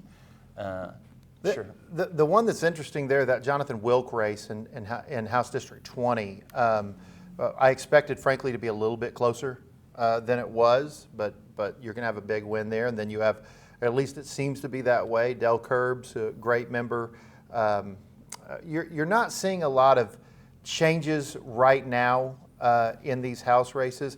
Now you've seen both incumbents there. Ranson in 34 in the Stillwater area. The incumbent looks like winning with a large margin right now. The incumbent Luttrell, same scenario, winning with a large portion. Your assistant floor leader, Representative Pfeiffer, looks like he's got a strong lead. Who will be for his last election? For his last election, who will be on here a little bit later. The ones that are worth watching, if we keep scrolling down to the Tammy West race on this, and many thought that this race would be close. The 45 district, Annie Mintz, the incumbent down in the Norman area, that race looks tighter than some of the other ones that we've seen so far. You know, Matt Watson ran a really tough race there in both of these races. Jacob Rosecrans against Torvey Alexander. These are both in the Norman area. That Norman area really is a battleground right now. Looks like both Democrat incumbents are going to hold on. However, this is early voting. If you're them, you would want to see those numbers a lot higher. You would, but speaking of that, looking at House District 62 and early voting only reporting, the incumbent Daniel Pay, very tight race right now. Just with the early voting results. And that's one's worth watching along with 64. Randy Worthen is the incumbent here in House District 64, again from the Lawton area. And we'll kind of pause on that for a little bit. The new battleground in Oklahoma politics has become the more urban areas. And I would actually argue Lawton is more urban than rural. Now you have rural areas around, you have Medicine Park, you have other areas that are they're a little more rural down there. By the way, I'm a huge fan of Medicine Park, but you have some more rural areas around there. But that's really Lawtonians are going to love that you're calling them urban right now. So I know, right? If you're watching us in Lawton, you're the big urban area of Lawton. But compared to Gotebo, yeah, I mean it is, and I think that's what you're seeing in these races that are more competitive. You really right now have the Norman area that people are fighting over, the two Lawton seats, Randy Worthen seats, the Daniel Pay seat, and then the two Democrats in Norman that people are fighting over. On the House, those are the battlegrounds. Now, we'll be looking later. There's a couple Northwest Expressway seats we need to be looking at. Well, and you heard Congressman Cole talk about that Democrats used to have more of rural, and the Republicans really controlled the urban, and that's kind of flipped now, where Democrats now in Oklahoma are more solidified in some of those urban seats and Republicans much more in the rural area. And I think, to your point, that's kind of maybe spreading in that Lawton area now. Yeah, and we've even been texting our friends while we're on here. One of the things you may not know about when you're watching these seats, when I ran for election every time, I knew on non-presidential years, after about 30 minutes after polls closed, I knew what my election results were long before they were ever announced by the state election board, because you can go to the individual precinct and they put a ticker tape. You know the exact results of that precinct, and I would send runners to go figure out what they were. I think we're going to start getting some text soon on these Northwest Oklahoma City seats, whether it's Tammy West, Eric Roberts, where we'll know the results of these probably sooner than they're going to know on the state election board, because they're going to have runners that will end up letting us know. Yeah, as a matter of fact, I'm getting information from one of those friends. Let's hear it. Seat. So, and if you'll bring back up our House seats here, and pardon me for not having them all memorized, but we've got Marilyn Stark in House District 101 has eked out a very close victory. I'm hearing from a source that just by 267 votes. Wow. So that one appears to be a very tight, close race and a win for the incumbent, Marilyn Stark. And then hearing another, Max Wolfley, a very close race, but is being called by friends in a victory in that race. So Max Wolfley in a close race. That's the Midwest City area. These are races we knew we would watch. Representative Stark winning, I think, her 4th term, so she'll be going to her 8th year. Representative Wolfley, I think, winning his 3rd term. Marilyn Stark, a former nurse. Max Wolfley, a former educator, in there. And that's another thing I think people don't know about the Oklahoma House of Representatives and, frankly, the Oklahoma Senate. I'm sorry, seat 100 for Marilyn Stark, having won that seat. And that's one. This is the benefit of knowing people. I mean, that right now there's one of 14 in the election, but we can tell you right now what we're being told from the campaigns, Those are who won the seats, Marilyn Stark and Max Wolfley. And again, that's because how good the Oklahoma election system is.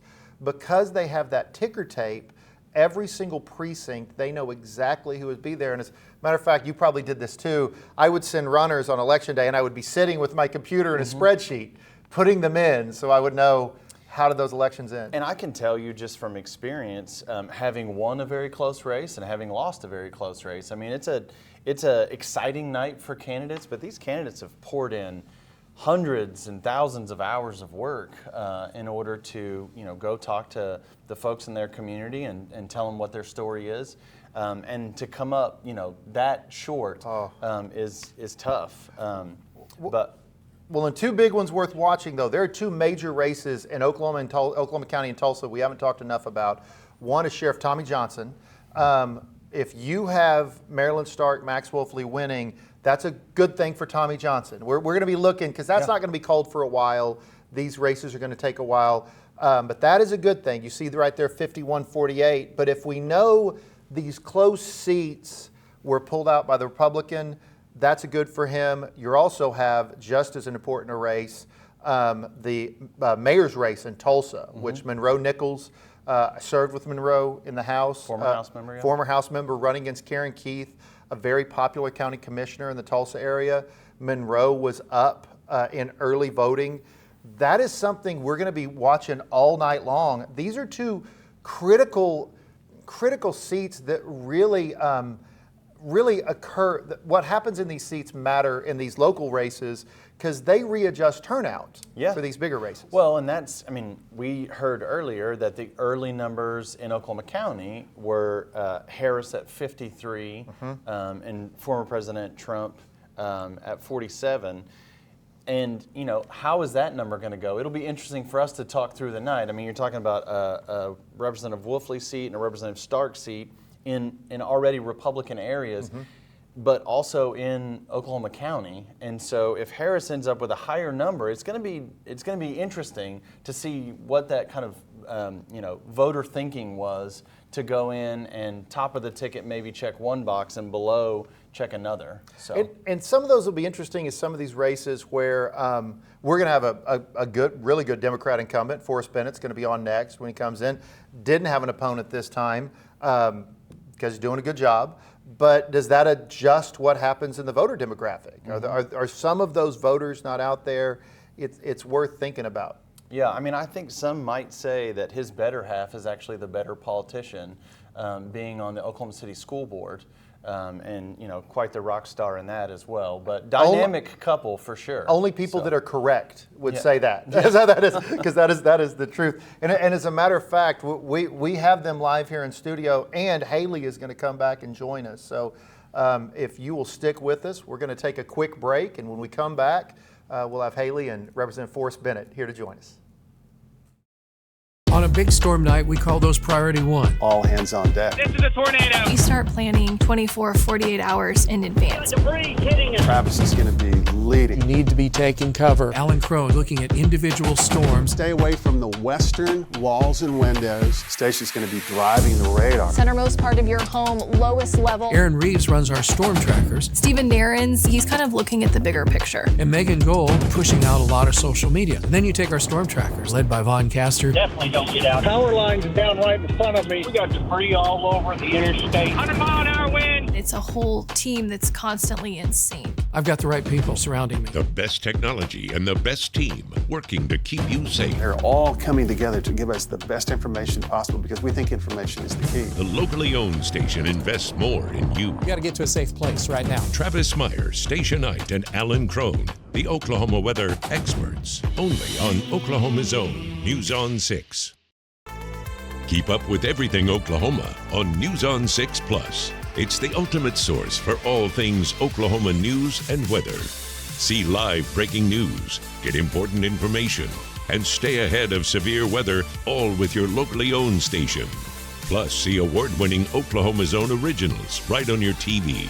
No antenna or cord needed. Download News on 6 Plus from Oklahoma's own News on 6. Childhood, a time to imagine, a time time to slay dragons, win races, to wonder.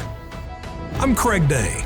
I'm on a mission to help make childhood all it can be in our state. I work every day to bring you information to help you make your best decisions, to keep you informed, and our kids imagining. Focus on Kids with Craig Day, only on Oklahoma's own News on 6.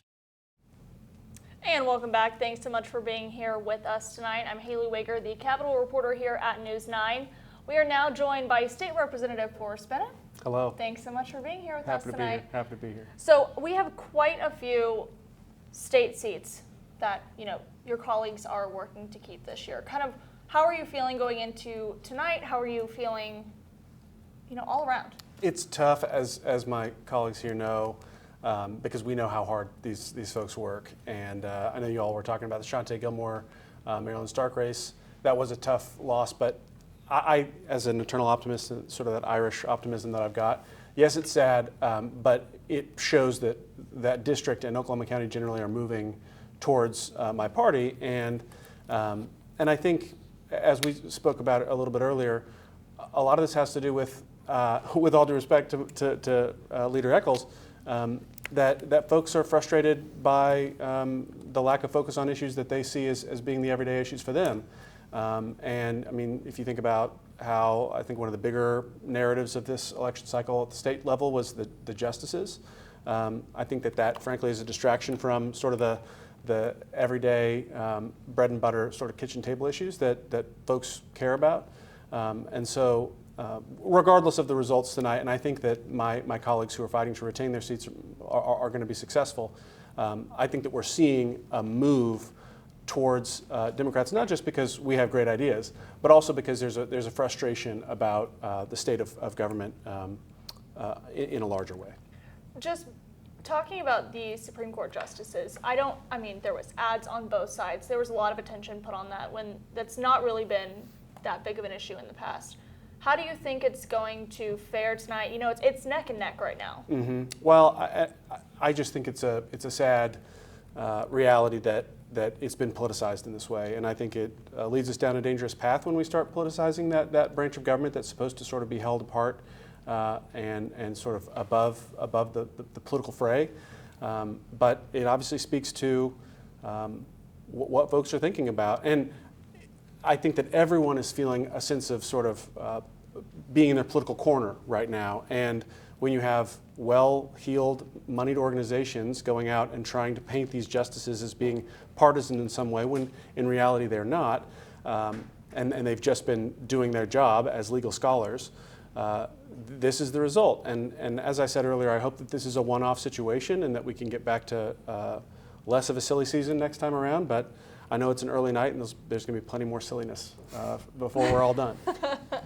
Let's talk a little bit about early voter turnout and just voter turnout in general. 2.4 million registered voters in Oklahoma, 100,000 absentee ballots, a lot of people waiting in line. What does that say to you about this election? I think it says that people are waking up to the reality that politics is something that we have to pay attention to, because politics is going to be interested in you whether or not you're interested in it. And whether it is someone involved in the justice system or it's someone upset about the amount of property taxes they're paying, government happens to us, politics happens to us, and these nights, these elections, this is how we choose who runs that. And I've had a great time working with Leader Echols and had a great time working with former Representative Dunnington. But as John well knows, I have my frustrations with the way that things go there, and I think about, this election is tough because I think in corners of the state it's been a referendum on incumbents and on largely sort of the movement that Ryan Walters has created, but he's not on the ballot. It's simply allies or foes of him that are on the ballot, and that's been a big conversation at the block level.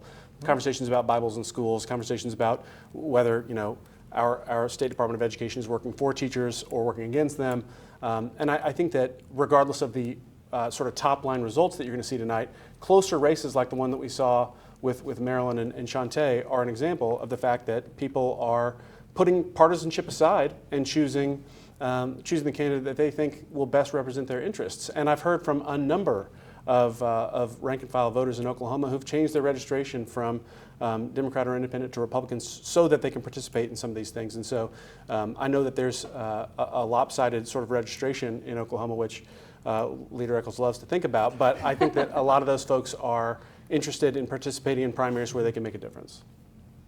Yeah, Representative Bennett, you do a lot of work with young people. You're very active in social media, and a lot of folks look up to you. Also, I believe co-chair of the Irish Caucus. You That's brought right. that up, or the Irish American Caucus. That's right. What do you have to say on a night like tonight for relatively new voters or young people in Oklahoma?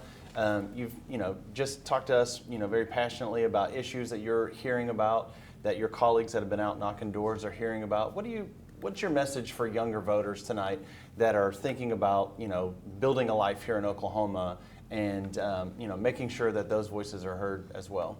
Well, Haley mentioned earlier voter turnout, and I've been harping on this cycle. 6 out of 10 folks who are eligible to vote in Oklahoma for the last several cycles haven't been showing up. Half of those aren't even registered. And I'd reiterate this point.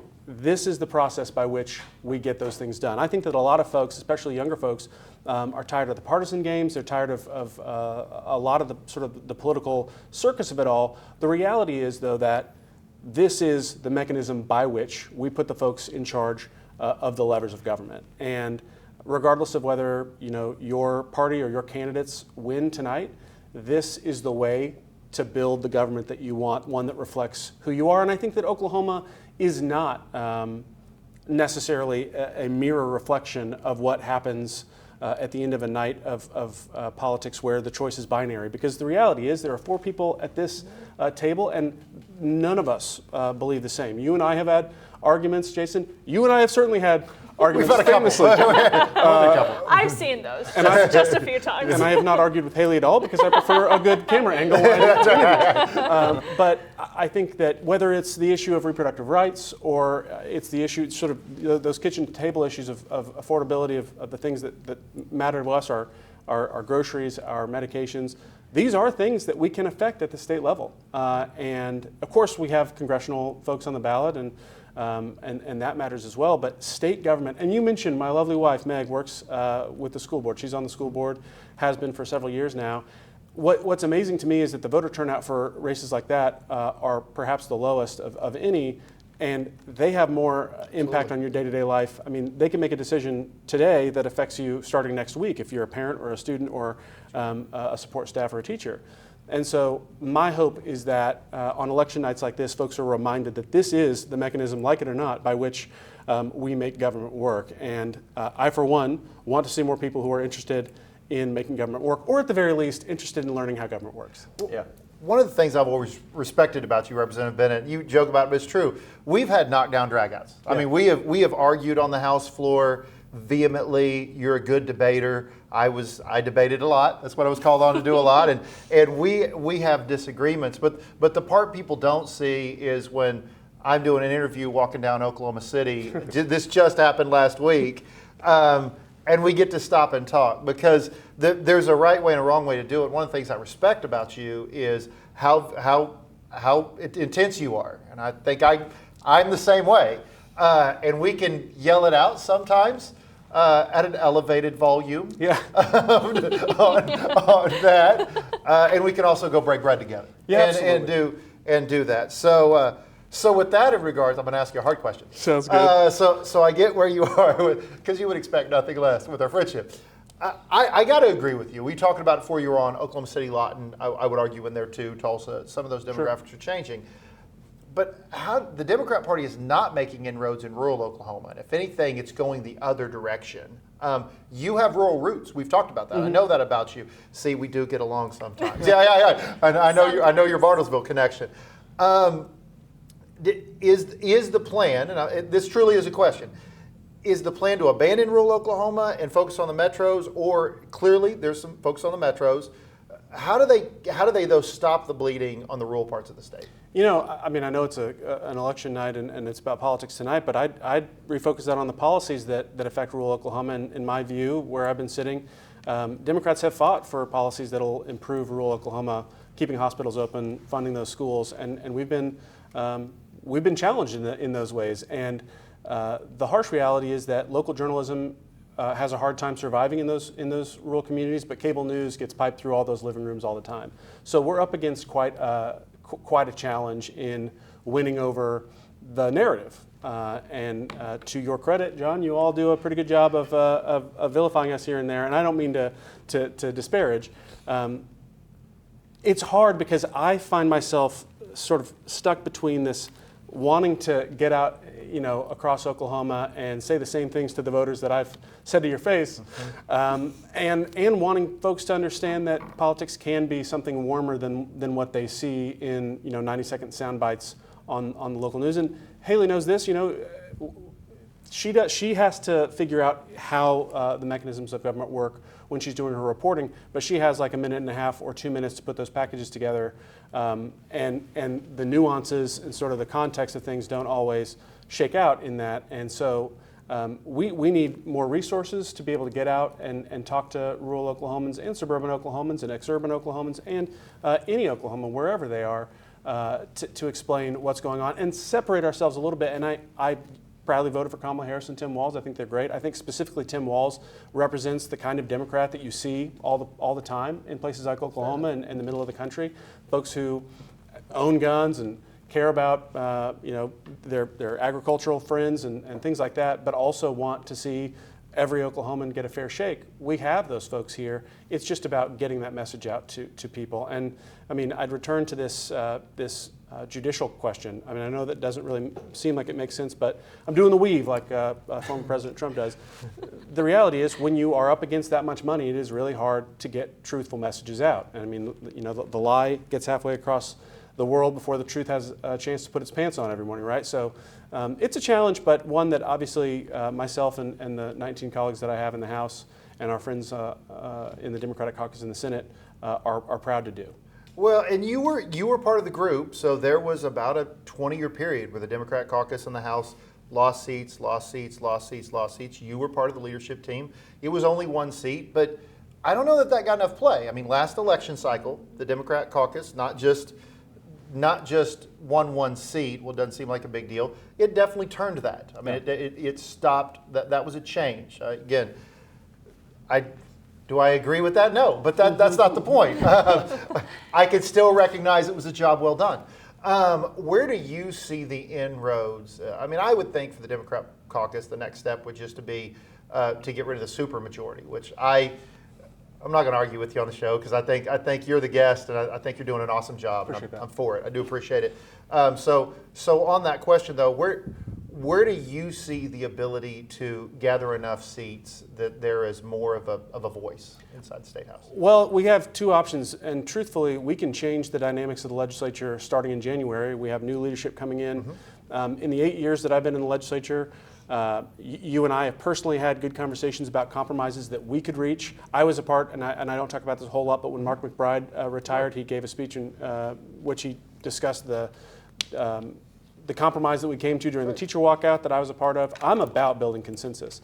And so before we even talk about elections, there are 20 Democrats who, by and large, are willing to negotiate with the majority. And as you well know, having had to herd that majority, it's really 2 or 3 subgroups. And we would love the opportunity to work with the folks who are willing to compromise and come to us first before you go to the folks sort of on the far right. And what you would end up with is a negotiation that reflects most Oklahomans instead of sort of the extremes of one party. That said, where I see us making inroads is, of course, in more urban areas. I mean, I returned to that Shante, Maryland race, Max Wolfley out in eastern Oklahoma County, those areas. I think that we're going to build, and frankly, we could not touch your district while you were there, and I think that it's going to stay Republican for a while, but it's trending in our way as well. I think that our goal needs to be, yes, to get to a number where we are at the table and there's no way to ignore us. And then I think the next step is that we'll eventually, and sooner, if you all keep doing the things that you do, we'll win a statewide race, and I think that it'll bring some balance back. Because the conversations that I have when I get 5 minutes with a voter, and I talk to them about the fact that, look, their fundamental conservative values are not at threat if we get a few more seats. What is possible, though, is a better conversation. And I want to return to that point because it's true, John, you and I have had knockdown dragouts, but intellectually stimulating debates, which I appreciate, and then we leave the floor and we go have lunch together. What I think that a lot of Oklahomans and a lot of Americans don't see is that other side of it. And I wish that all of us, and you do a good job of this, did a better job of showing our bases that reality exists, that they don't have to sort of mirror the anger that we sometimes model, which is real and based on based on fundamental differences. And I've listened to your debates, oftentimes incredibly creative, but also based in a firm conviction about where you are, and you just happen to be wrong most of the time. But the reality is that I want Oklahomans and Americans to be able to reflect that ability to have fundamental differences without being fundamentally unable to communicate with each other. I think that ultimately is the thing that will save democracy and sort of save the decency in this country, because I heard it said the other day that a presidential election is sort of the family photo that America takes every 4 years.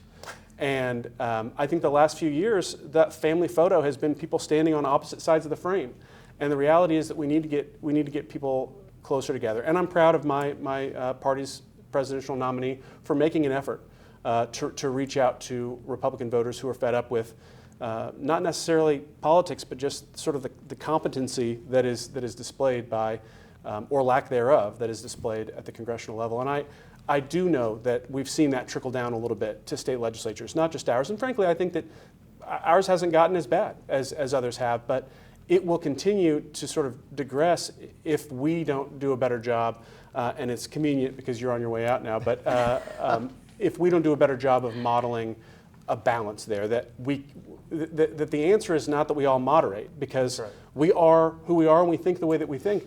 Jason and I aren't necessarily on the same page on every issue, but we're able to communicate decently with each other about our differences, and we need to get to a place where we're able to have those disagreements in an agreeable way. I do think that Representative Bennett and I are on the same page when, as Democrats in the state, oftentimes it feels like that, our Republican colleagues and friends are the type that were born on third and thought they hit a triple, because of the supermajorities that you have. And so I do appreciate, Representative Bennett, the idea that having more elected Democrats can change the conversation. It's not going to change the vote and how a lot of this stuff goes down. But I do think it will change the conversation, and it's conversations that people are having at their kitchen tables, they're having at church on Sunday, they're having at potluck suppers. And that conversation isn't necessarily about team blue or red, it's about issues. And speaking to that, I know an issue that's really important to you, and I wanted to ask you about it. You have been very outspoken among members about issues of mental health in Oklahoma. Great night to talk about mental health. Yeah, and we've talked a lot this evening about anxiety on the show, anxiety that people are feeling tonight in general, just about how the election cycle goes. I loved your analogy of the family photo. But your work on mental health, anxiety Oklahomans are feeling tonight, what message do you have for Oklahomans, to kind of ease some of that anxiety, and what message do you have kind of going forward about what else we can do on issues of mental health here in our state? Which camera do I look into? I've been doing this for 8 years. If I can do it, you can do it.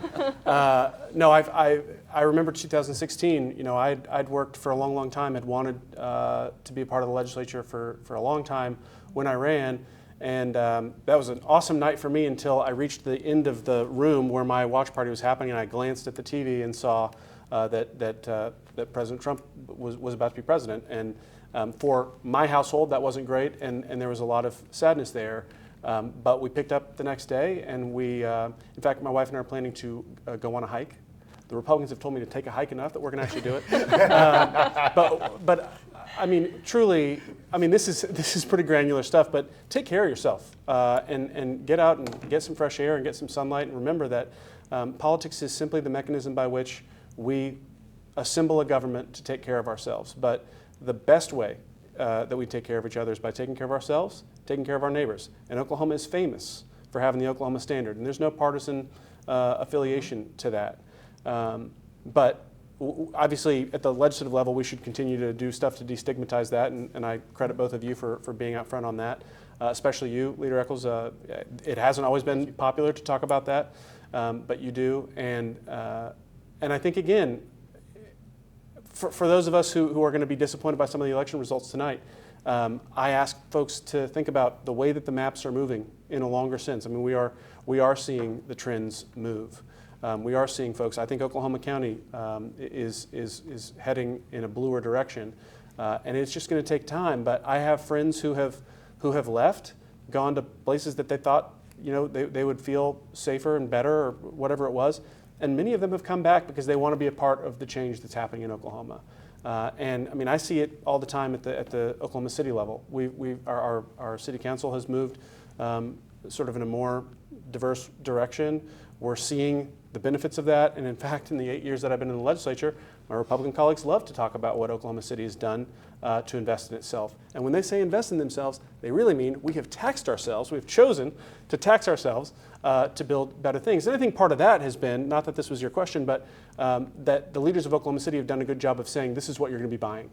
And at the state level, that's a little bit harder to do, but if we want to talk about the way that we change the conversation, it's about making sure that we talk about the bread and butter things that we plan to do. So quickly, we're on News 9 here in Oklahoma City, but also streaming on News 6 in Tulsa. Yeah. There's a big race in Tulsa tonight. My buddy Monroe. Your colleague right now, I said earlier former representative, but he's still Representative Nichols. And can you tell us anything about that race? What are you looking for? What were your conversations with Representative Nichols? And give us any insight on where you think that race is going to end up tonight. I feel good about Monroe. And by the way, before I forget, Annie Mins and Jacob Rosecrance have both won re-election in their districts in Cleveland County, so that's great. And both of those calling it first here. Yeah, happy break news. Very good. But Monroe has been an incredible example to watch. He and Leader Echols have both also had their fair share of back and forths that have been colorful and fun, but Monroe is a committed leader with strong convictions and good plans for the city of Tulsa, and I'm optimistic about his race.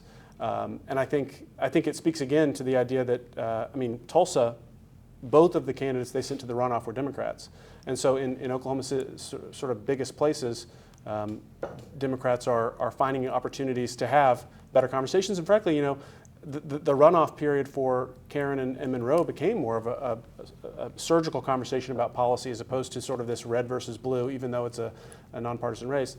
I think that's really important. And city municipal politics is that way.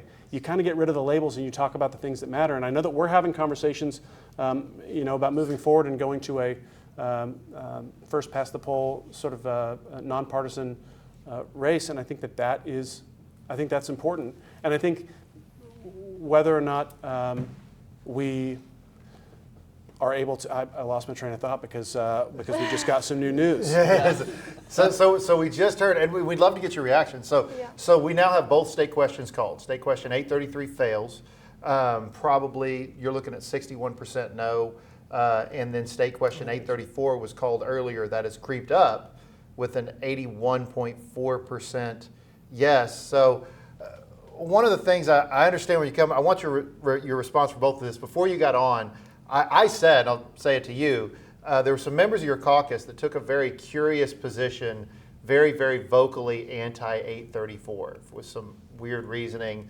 I do think it hurts the Democrat Party. I mean, an 80% issue, 81% issue. That was a tough one. That was a curious decision. I didn't see you nearly as out front as some of your other members of your caucus. I'm not saying you're a fan of it, but I'm saying I certainly didn't see you carrying the anti-banner. Well, I mean, it changed one word in the Constitution from all to only, and the way that I saw it was an opportunity to make immigration an issue statewide in this election. And honestly, I didn't see, at least from where I was sitting, I didn't see that sort of infiltrate people's TVs and people's social media nearly as much as, for example, the justices thing. But, with all due respect to my Republican colleagues, I did feel that it was just an effort to drive folks that they knew were already going to be interested in this campaign to come out and vote. And And of course, I do want to say this. I hear my Republican colleagues talk a lot about what the polls say and what we should do in response to them. My bold comment here is that as members of the legislature who have the privilege of having access at our fingertips to information that the average Oklahoman doesn't, that we have a role both to respond to the way people feel, but also to educate folks and to make decisions that are the best for all Oklahomans. And I didn't see this state question as being one that achieved that. And I think that it was one of those things that just sort of reiterated how people felt. And I would like, moving forward, to see more politicians in Oklahoma talk about what we know from where we sit, as opposed to just saying, well, the polls say X, and so we should do X. We're about to go to a break, but since we're talking about state questions, I want to give you one chance here to talk about a state question that didn't make it on to this ballot. You know, I know a lot of Democrats were pushing to have the minimum wage question put on this ballot. It did not make the ballot. Where here you just gave an answer about a question that passed overwhelmingly. Do you have anything to say to viewers tonight about a question that didn't make it on the ballot and what your feelings were on that? Yeah, it's interesting wording. It didn't make it on the ballot despite the fact that it got more than enough signatures to get on the ballot, and it was the decision of the governor to punt on that and put it on a ballot later. And that's frustrating because I've heard my Republican colleagues talk a lot about the unsustainable cost of living. And that state question would have definitely done a great job of helping folks pay for their lives a little bit better. It would have made everyone's day-to-day life a little bit better. And I want to go on record and say this: if you're a business owner who was concerned about that, if your business model relies on you not paying your employees, the people who fuel your business, a living wage, that's not a problem with our politics. That's a problem with your business model. So I look forward to seeing that on the ballot. And I would, you know, we can pontificate about this on another day, but what would have happened if that question had been on the ballot, as opposed to, say, one that changes the state constitution by one word and doesn't really make any material difference? All right, Representative, thank you so much for joining us No today. problem. We're going to take a quick break here. We have Representative Brian Hill, we have Representative John Pfeiffer. Lots to come after this break. Keep up with everything Oklahoma on News 9 Plus. It's the ultimate source for all things Oklahoma news and weather. See live breaking news, get important information, and stay ahead of severe weather, all with your locally owned station. Plus, see award-winning Oklahoma's own originals right on your TV. No antenna or cord needed. Download News 9 Plus from Oklahoma's own News 9. I don't issue my own warnings to beat somebody or be ahead of somebody. That means nothing to me. I work for a company that has given me the freedom to do whatever it takes to keep Oklahoma safe. And that means issuing our own warnings. News 9 tornado warning. News 9 tornado warning. I make those calls, and I'm able to make those calls because of the technology we have, because of our 1,000,000-watt radar, because of my weather team, because of our storm trackers, because of Jim Gardner. You know, I know what that storm's doing. I know what it looks like on radar. I know what it looks like in the field. We're not going to wait. Minutes matter. Minutes count. And minutes are the difference between somebody possibly being injured or dying. The delay that I've seen it's not acceptable to me. And I think a lot of that goes back to me storm chasing, giving people as much information as early as you can. That's what saves lives. That's why I do it. David Payne, the Oklahoma weather expert on Oklahoma's own News 9. Childhood, a time to imagine, a time to slay dragons, win races, to wonder. I'm Craig Day. I'm on a mission to help make childhood all it can be in our state. I work every day to bring you information to help you make your best decisions, to keep you informed, and our kids imagining. Focus on Kids with Craig Day, only on Oklahoma's own News on 6. Mornings can be tough. One thing goes wrong and your entire day can unravel. But we are here to help you make a game plan. we've got your weather. Hail and especially a damaging wind threat. Breaking news. Police standoff with guns drawn. It really is a life or death situation. Traffic. Is moving so very slow. Nearly at a standstill. Everything you need to tackle your day here on your locally owned station. Because great mornings start here on Oklahoma's own News 9 This Morning. On a big storm night, we call those priority 1. All hands on deck. This is a tornado. We start planning 24, 48 hours in advance. Debris hitting us. Travis is going to be leading. You need to be taking cover. Alan Crone looking at individual storms. Stay away from the western walls and windows. Station's going to be driving the radar. Centermost part of your home, lowest level. Aaron Reeves runs our storm trackers. Stephen Narrens, he's kind of looking at the bigger picture. And Megan Gold pushing out a lot of social media. And then you take our storm trackers, led by Von Caster. Definitely don't get out. Power lines down right in front of me. We got debris all over the interstate. 100-mile-an-hour wind. It's a whole team that's constantly in sync. I've got the right people surrounding me. The best technology and the best team working to keep you safe. They're all coming together to give us the best information possible because we think information is the key. The locally owned station invests more in you. You got to get to a safe place right now. Travis Meyer, Stationite, and Alan Crone, the Oklahoma weather experts. Only on Oklahoma's own News on 6. Keep up with everything Oklahoma on News on 6 Plus. It's the ultimate source for all things Oklahoma news and weather. See live breaking news, get important information, and stay ahead of severe weather, all with your locally owned station. Plus, see award-winning Oklahoma's own originals right on your TV. No antenna or cord needed. Download News on 6 Plus from Oklahoma's own News on 6. Hi, thanks for watching us on News on 9, News on 6. I'm John Echols, Jason Dunnington back on here. We've been having live election coverage all night, really focusing on what's going on inside the state of Oklahoma. Had a lot of guests. These are two incredible guests we've had on. Just had Forrest Bennett. Great job, good interview. We disagree, but he did a great job. It was a good interview. You also have a high bar. Two of my dear friends, Deputy Majority Floor Leader John Pfeiffer, from Mulhall area, Orlando, and my friend and my neighbor in the house, Brian Hill, who is out in the Mustang area. Gentlemen, thank you so much for being on. Deputy Pfeiffer, I'll go to you first. What do you think on an election night tonight? I mean, being in House leadership, you've been in House leadership for now 9. By the way, congratulations on your final re-election. What's it like for you on a night like tonight? Well, I mean, this ain't a fairy tale. This is real life. It's pretty incredible. I've served my district for 10 years and feel pretty lucky about that, and lucky to have the opportunity to serve them for another 2. It's crazy. I represent 3,101 square miles, less than 10 stoplights. The biggest town I get all of is Blackwell. So I get to talk a lot to my constituents, and it's nice to have that kind of trust to be able to come back and do their business. Well, and Representative Hill, you won without an opponent, doing a great job out in the Mustang area, very popular in that area. Talk to us a little bit, election night like tonight, how's it like? Extremely blessed to have Mustang, fastest growing part of the state, and just to see so much growth happening out there. And I think, to be honest with you, it kind of shows the trend for Oklahoma. We're excited about where we're at, and we're extremely excited about this next step in our future.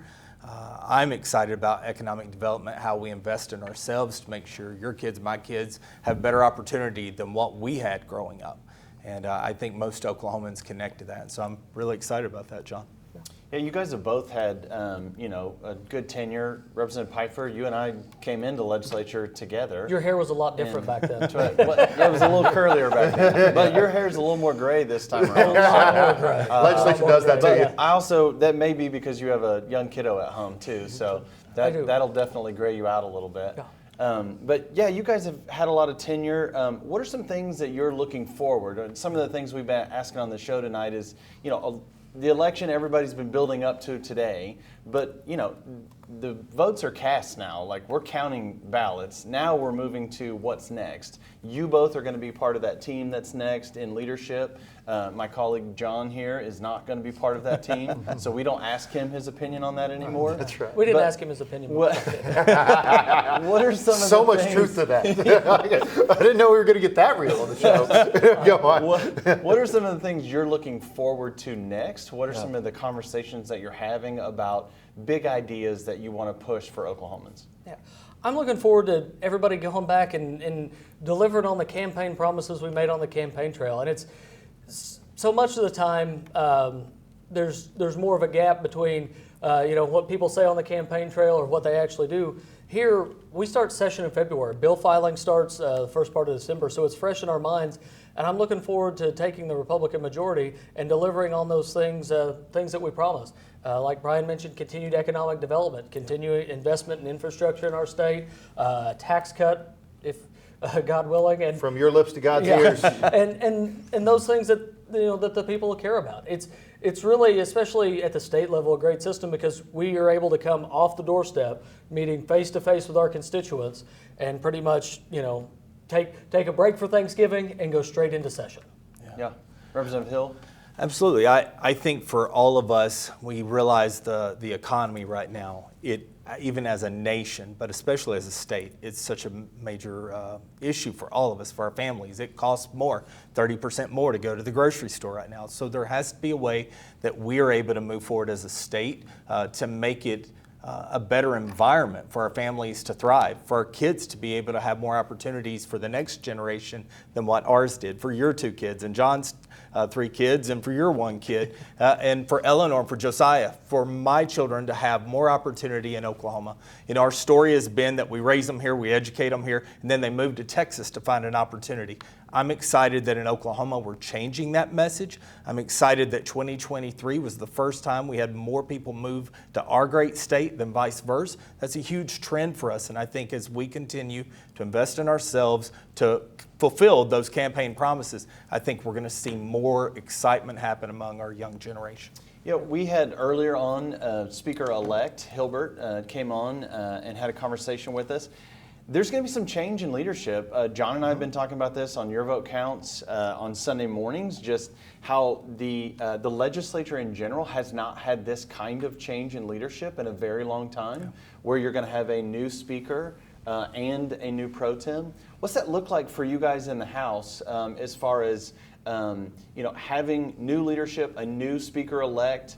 What's the makeup of that look like? How do you help the viewers at home understand that kind of change? It's hard to put into words, sorry, but it's a continuation of the things we've got right under Speaker Charles McCall, and it's looking to see, okay, here's some of the changes that we maybe didn't get accomplished when we went forward.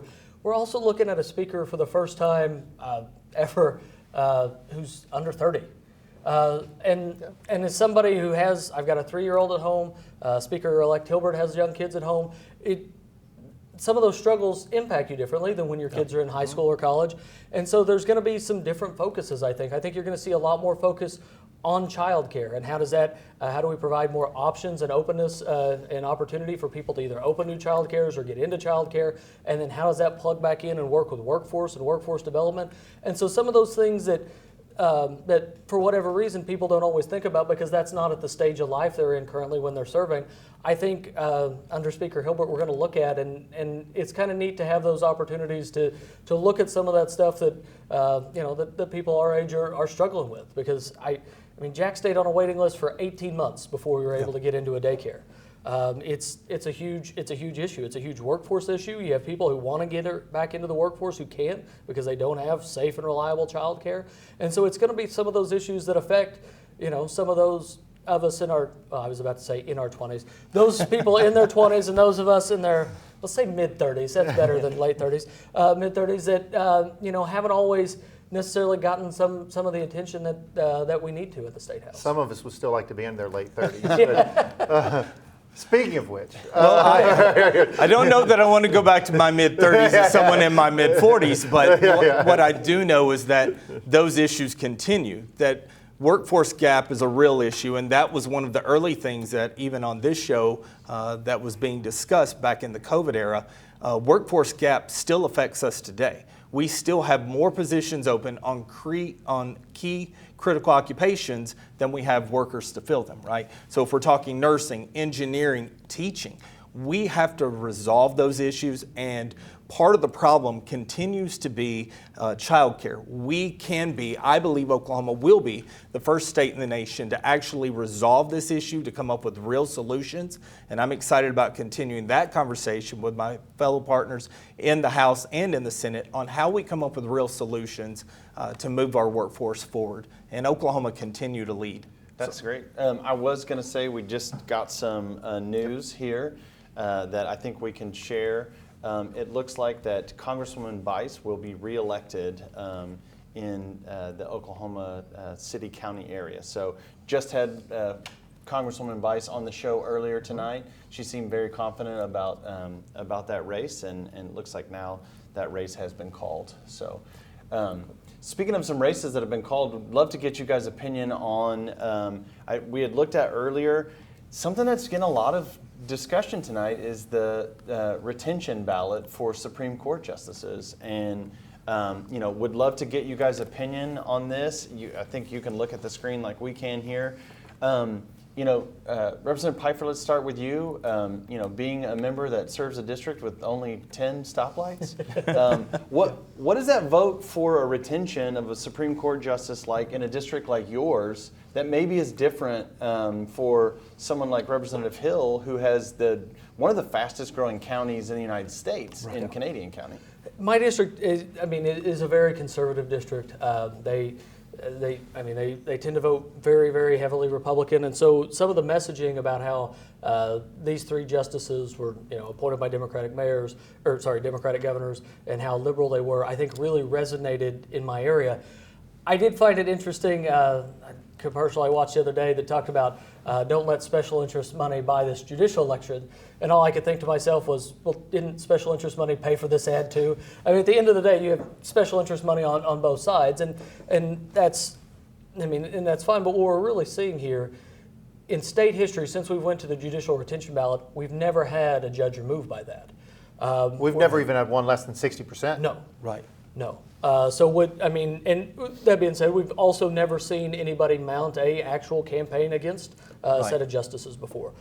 So this is, if nothing else, it's been very interesting to see how this process plays out. It's going to be interesting to see how, if this kind of systemic vote no closeness is going to trickle down into those lower, appellate courts, Court of Civil Appeals and Court of criminal appeals. If they're going to split, if they're really going to think about it and say, okay, no, we're, the vote no people, are we really just going to vote no on these three justices, or you just mark no down the ballot and go through? So this is historic. This has never happened before. So if nothing else, I think it's going to be extremely close and interesting to watch. Well, one of the things before we go to you, Brian, we got it up here too.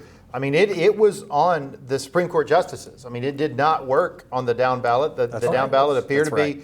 They appear to be retention. You have Tim Downing in there, Thomas Prince, that have all appear at least to have not been. It's been about those three justices. Representative Hill, what do you think about what we're seeing here? That's the part that I found fascinating. Right before we went on air, I took a look at it, and although those three, they're the shining significant part of it, but their names were on the same list that other groups had to vote no against. Those were still retained on the Court of Civil Appeals, and I find that fascinating. So the dollars are where it really came down to. It was about airplay. It was about mailers.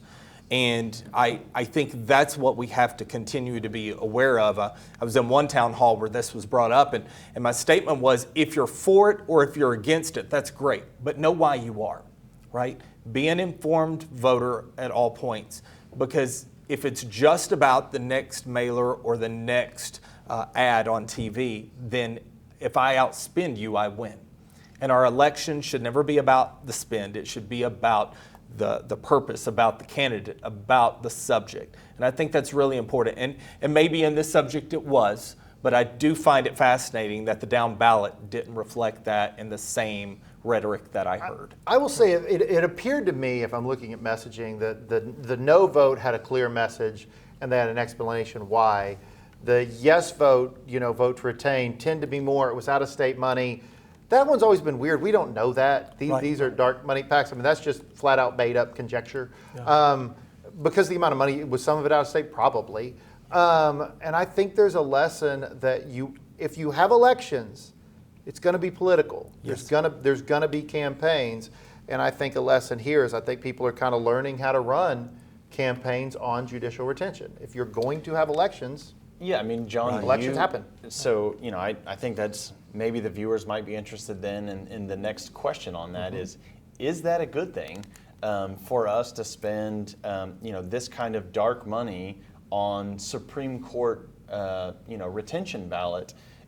Should we expect to see this in the next election, the next, group of justices that will be up for retention? Should we expect to see this kind of money in? Are we not politicizing the judiciary in a way that, maybe Pandora's box that we don't want opened? I'll get you guys to. I have an opinion. Now. Right. I'll go down. You guys are the guests at the moment. It's just a fun conversation. Yeah, we're being too formal. I do notice that. You guys go. So for me, my decision wasn't based on a TV ad. Mine was based on a piece of legislation I helped architect that was held up specifically by 3 members of the court. And so that directed where my vote went, and I was open about that with my constituents when I was asked. I think that is the process. And so I appreciate the fact that we have the ability as Oklahomans to vote up or vote down a retention. I also think that it works because historically you've never seen this happen before. And so tonight would be a first. I hope to that point that we are all much more aware, because there was a lot of besides the presidential and the commissioner that were on this ballot.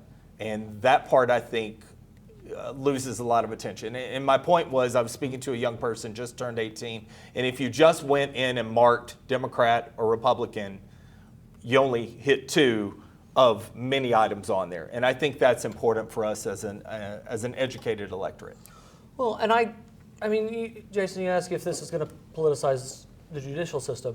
The judicial system is politicized. It is. I mean, that's why we have. That's why we have elections for district and associate judges. That's why we have elections for district attorneys.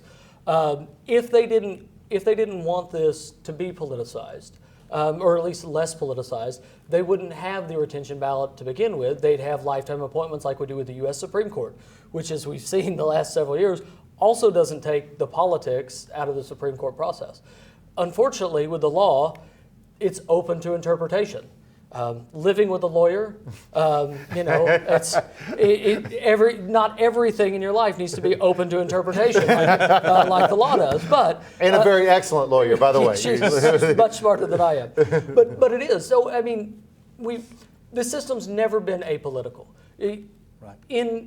When you have a whole separate and equal branch of government, it's not going to be apolitical. The executive branch is not, the legislative branch is not, so there's no way to do that. What we do need to look at is if we're going to have the retention ballot, at least in just my opinion, right now justices can't come out and defend themselves on positions and stuff. That being said, they could do that when they write opinions, and I think that's some of the pushback that the Vote No people have talked about, was they haven't been doing enough proper opinions, and maybe that's something the courts themselves look at and use this as an example. And if regardless of how this turns out, if we get better, more in-depth opinions out of the Oklahoma Supreme Court, that in and of itself is a huge, great thing for the state of Oklahoma. If not, we at least need to at least look at the law so that the justices, if not campaign, but at least come out somewhere and at least be able to explain and defend themselves. It would be horrible as a state elected official if if my opponents could just say anything they wanted to be about, and per law I couldn't hit back or defend myself in any way. So I think that's something we at least need to look at. And I think you're hitting one of the problems. I mean, if you're going to decide who's going to govern you, you have 3 choices. You have politics, you have guns, or you have a monarch. Like there's not a fourth. Like that's how you determine who your government is. I mean, Charlie Meadows used to say politics is war conducted by other means. I mean, the greatness of American democracy is the peaceful transition of power.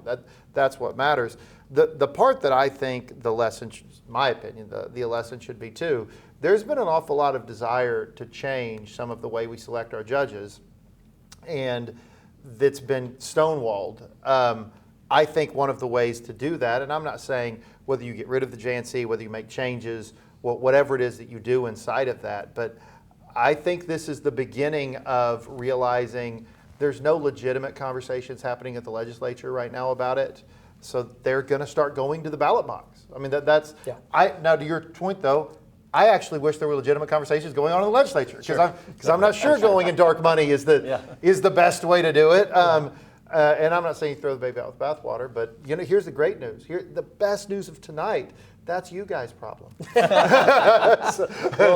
Speaking about races, let me switch to a different race. Talking about the judicial retention ballots, I want to talk about a race that doesn't affect either one of your districts, but it does affect a person that you both served with. So we talked earlier, we're on in Tulsa as well, News on 6, and it looks like that if the way that things hold right now, that Representative Monroe Nichols will become the next mayor of Tulsa. So would love to get your thoughts, both having served with Representative Nichols. We've been talking about bipartisan stuff all night. I think people that watch this show will know that you all are a different party than Representative Nichols, but we've been finding a way to try and help ease people's anxiety about some of the politics by showing that we all get along a lot more than we disagree on things. Yeah. So maybe some thoughts on the race in Tulsa and your interaction with maybe the new mayor of Tulsa. Just from afar, it's been fascinating to watch. And I live probably 10 miles from the closest municipality, so municipal elections are always interesting to me. So as a supposedly nonpartisan race, to watch it turn as partisan as it has just been interesting to watch. Monroe was a good member of the House of Representatives. He served his district, and the people in his district and the people in my district thought about things very differently. He represented Tulsa. I represent people who go to Tulsa maybe once a year, a lot of them. So I mean, they just think about things differently. But he served them, and he served them well. It's also, for our Oklahoma City viewers, mayor of Tulsa's a serious job. I mean, most of my municipalities, Oklahoma City, they have a city manager type position.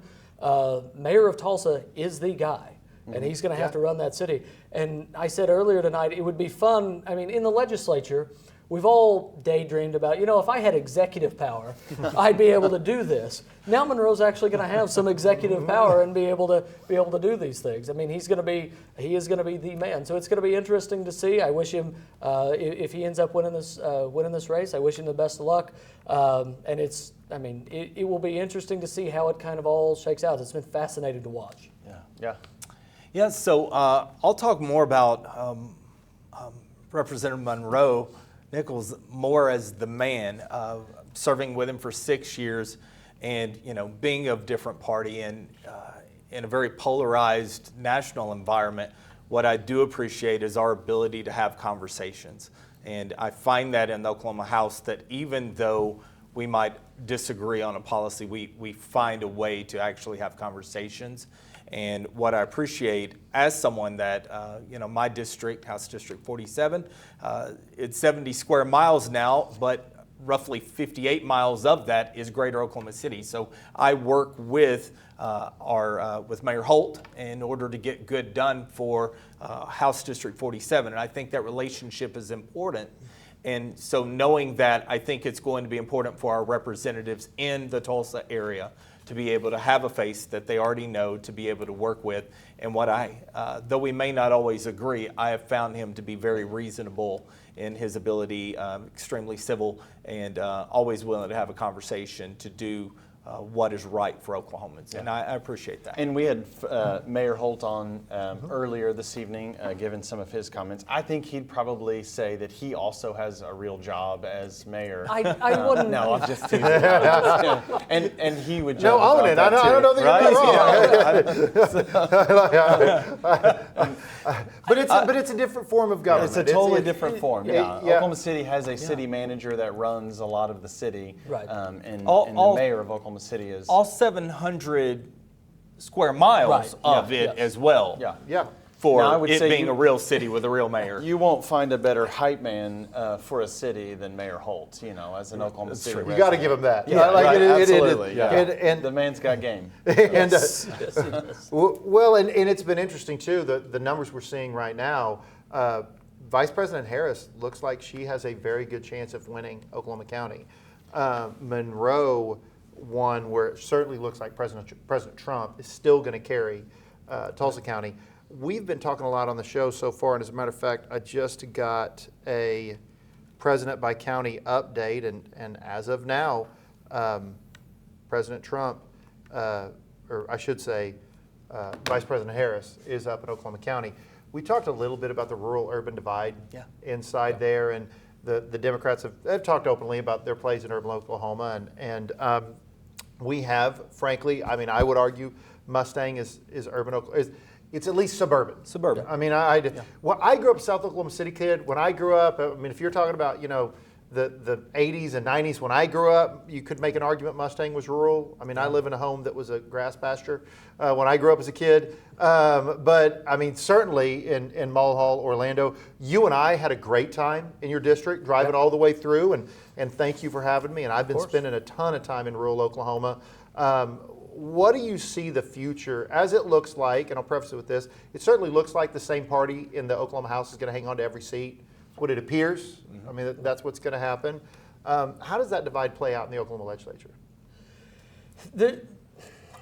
There's always been the rural-urban divide. And on certain issues, it gets even harder than the partisan Republican-Democrat divide because we do have different needs.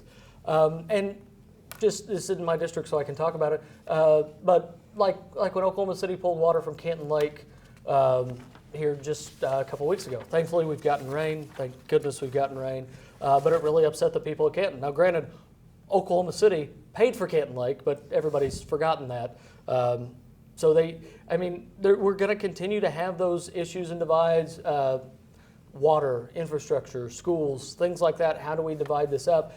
And for too long in the legislature, we've done this, okay, Oklahoma City got something, so now Tulsa has to get something, and now rural Oklahoma has to get something. It's kind of one-to-one-to-one matching, and we've got to break away from this. Yes. And if it's good and benefits Oklahoma City, it benefits the entire part of the state.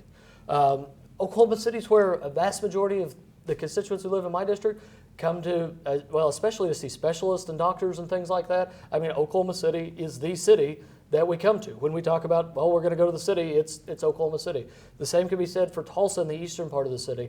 And rural Oklahoma has tons of vibrant communities, but we've got to get and break out of this habit of, okay, Oklahoma City got something, so Tulsa got something, so rural Oklahoma got, in some cases, two things, because there's a lot more of rural Oklahoma than just Oklahoma and Tulsa County.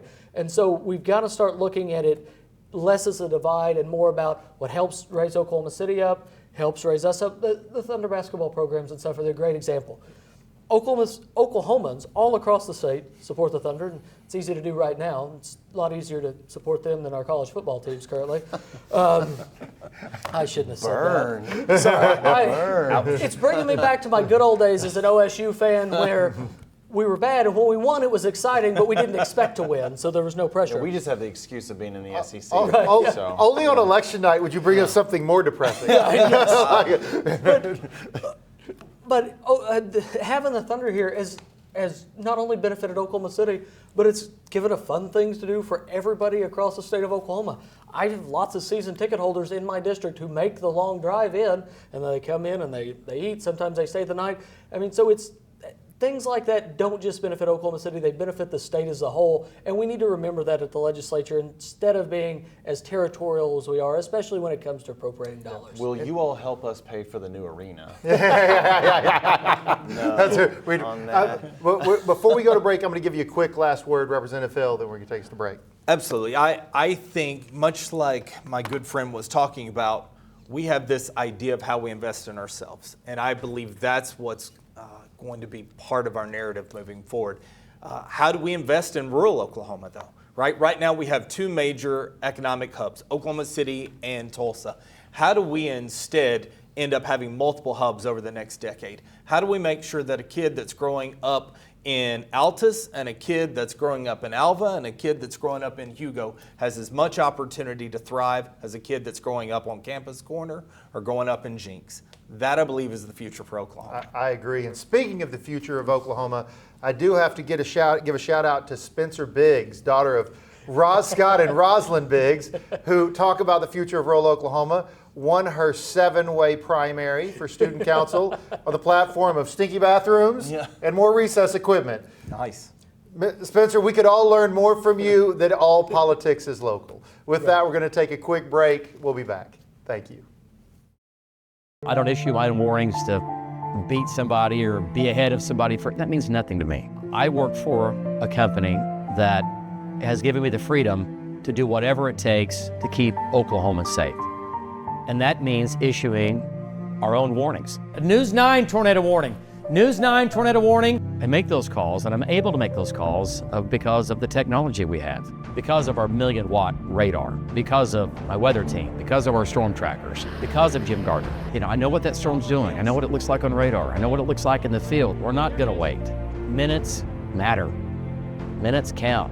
And minutes are the difference between somebody possibly being injured or dying. The delay that I've seen it's unacceptable to me. And I think a lot of that goes back to me storm chasing, giving people as much information as early as you can. That's what saves lives. That's why I do it. David Payne, the Oklahoma weather expert on Oklahoma's own News 9.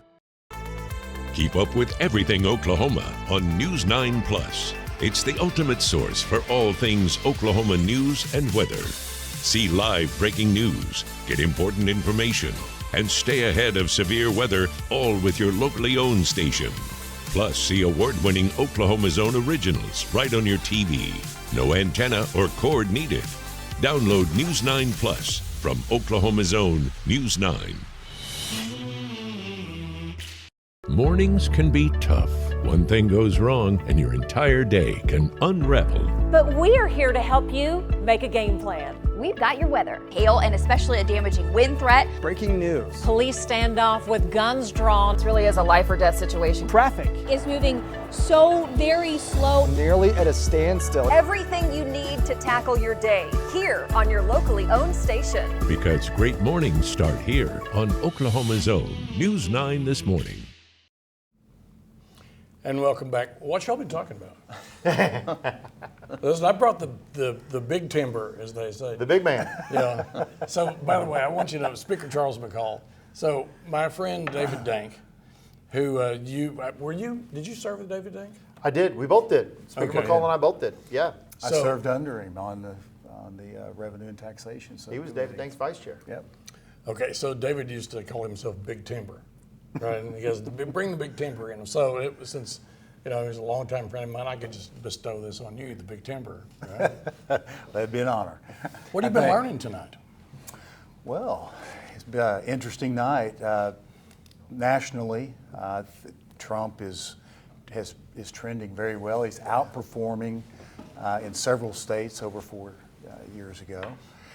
And some of those critical states, he's doing very well tonight. Also, the U.S. Senate looks like it's going to go Republican, and it looks like there's a possibility that the U.S. House stays Republican-controlled, although maybe a very thin majority.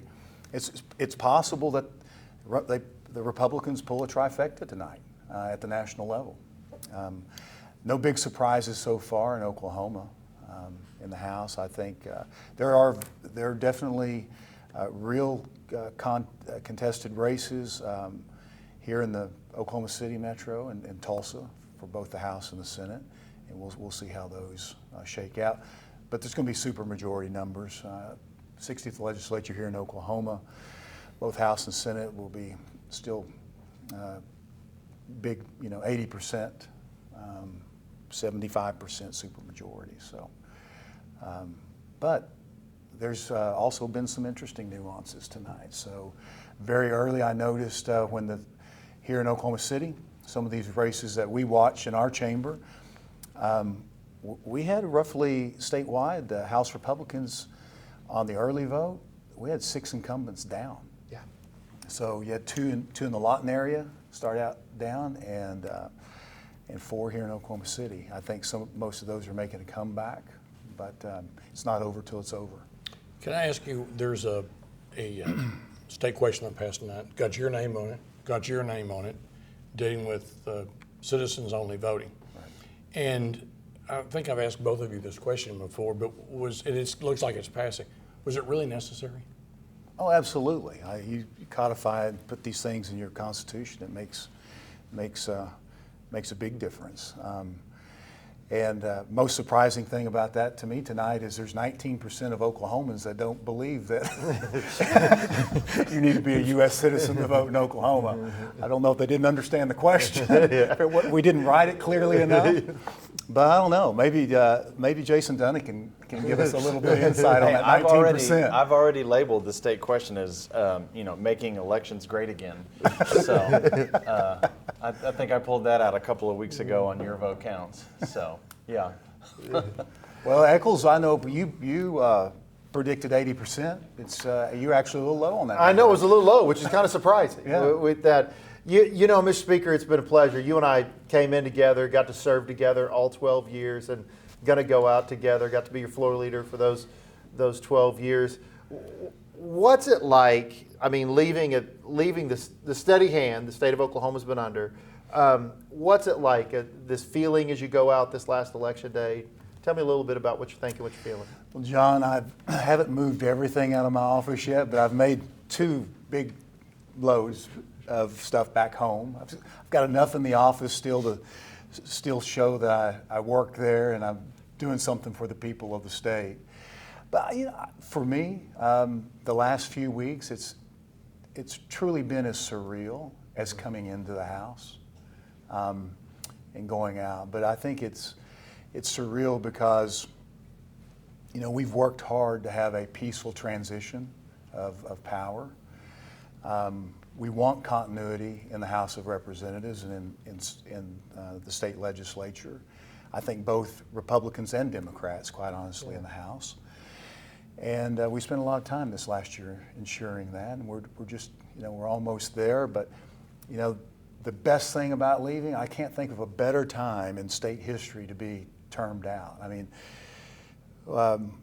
coming into the speakership 8 years ago, it was the worst times, I think, since the grapes of wrath in this state, financially. Yeah. And now we're leaving in the very best of times. So just want to remind the people of Oklahoma, it was great when we left.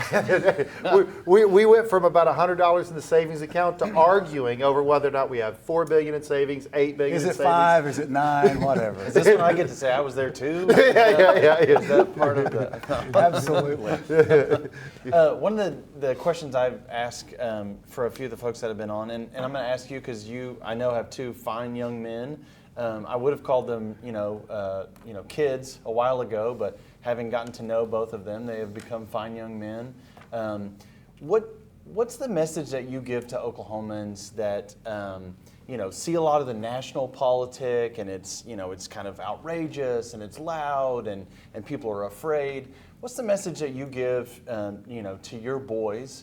To other, young people. My son had the privilege of paging for you this year. What's the message that you give to them in Oklahoma as far as, what's next for young people in Oklahoma? What do they have to look forward to?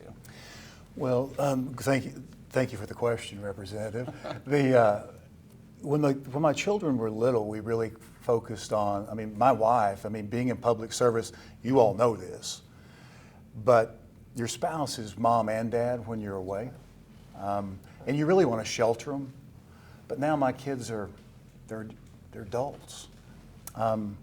but they really get to see, they experience the American dream, the political process. They've been able to form their own thoughts and opinions on policy and whatnot, and it's been great to just kind of, I kind of do at the House what I do in the House of Representatives, and do a lot of listening. And when they ask for advice, I always give it. But I've had 2 great kids. I haven't had to give them a lot of unsolicited advice, and that's largely because Stephanie. So she's done a great job. Yeah. Yeah, we would agree. Stephanie's great. You really ought to be interviewing her tonight. Yeah. Well, I agree. I mean, talk about the timber. Yeah. So she gets whatever she wants now, right? Huh? She gets whatever she wants now, right? Oh, she's always been the Speaker of our House. Yeah. Okay. That's right. We've talked some tonight about issues that are the differences between rural Oklahoma, urban Oklahoma. You've been an 8-year speaker, longest serving speaker, rural member. But having had the privilege to come down to Atoka and see some of the vibrance that's going on in a city like Atoka, what's taking place in rural Oklahoma right now, and what's the message, for folks in those smaller communities that don't always have the, maybe glitz and glamour of Oklahoma City or Tulsa? Yeah, the small towns and small cities don't always get a lot of attention, but there's increasingly more things happening in rural Oklahoma. Just because Oklahoma, well, you just got great people. They're hardworking, work ethics, they're loyal. But Oklahoma's really getting a lot of looks from people and companies in other states. And that's not just in the metros, that's also in the rural parts of the state, which is really exciting. And I honestly think as much as we've gone from the worst of times to the best of times, I really think there's a lot of opportunity still ahead of the state, and that's really exciting. How's the food at Reba's? It's great. We should probably let people know I eat there Reba's probably got 3 days, Right. 3 days a week. Right. But no, it's great. Chef Curtis Mortensen, he's great. He's not a cook; he's a chef, and they do a great job of entertaining people, feeding people, and really giving people that experience of what it's like in rural hospitality. And the family is, they do a lot for that community. Oh yeah, the McIntyre family is one of the oldest families in Atoka County, and Reba's the one that has made it big. She's a powerhouse, but she's still a down-to-earth, genuine person. Still comes home, but there's 3 other kids part of that family, all musically talented, all wonderful people. I attend church with the youngest sibling, Susie McIntyre. The great singer. She's in the Oklahoma Hall, singer. right. Oklahoma Hall of Fame as well. Right. And Paik, their brother, great fiddle player, great musician and artist as well. And the oldest sister, Alice, wonderfully talented as well. They're just great, and they're just genuine people, hard-working people and love rural Oklahoma, and really have showcased the rural life on the. Rebus gets to do it on a really big stage, an international stage. So what is Charles McCall going to do now? We keep hearing he's going back into, just like this guy, going back into private life after serving. What do you want to do now?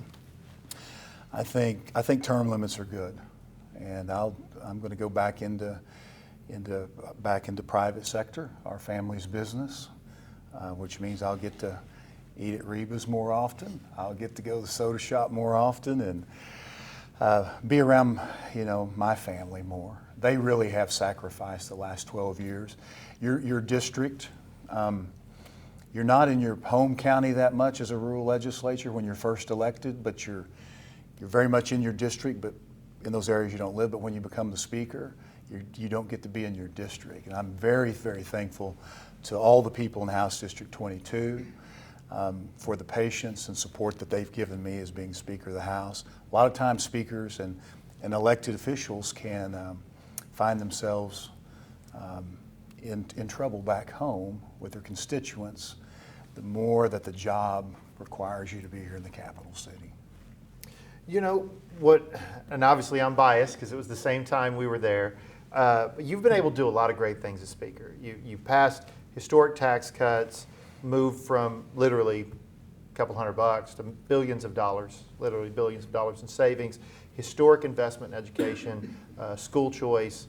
Looking back, what do you consider your best or even best couple? Because the longest serving speaker in the history of the state of Oklahoma, 8 years of steady leadership in the House. We've had Democrats, Republicans talk about how well the House runs.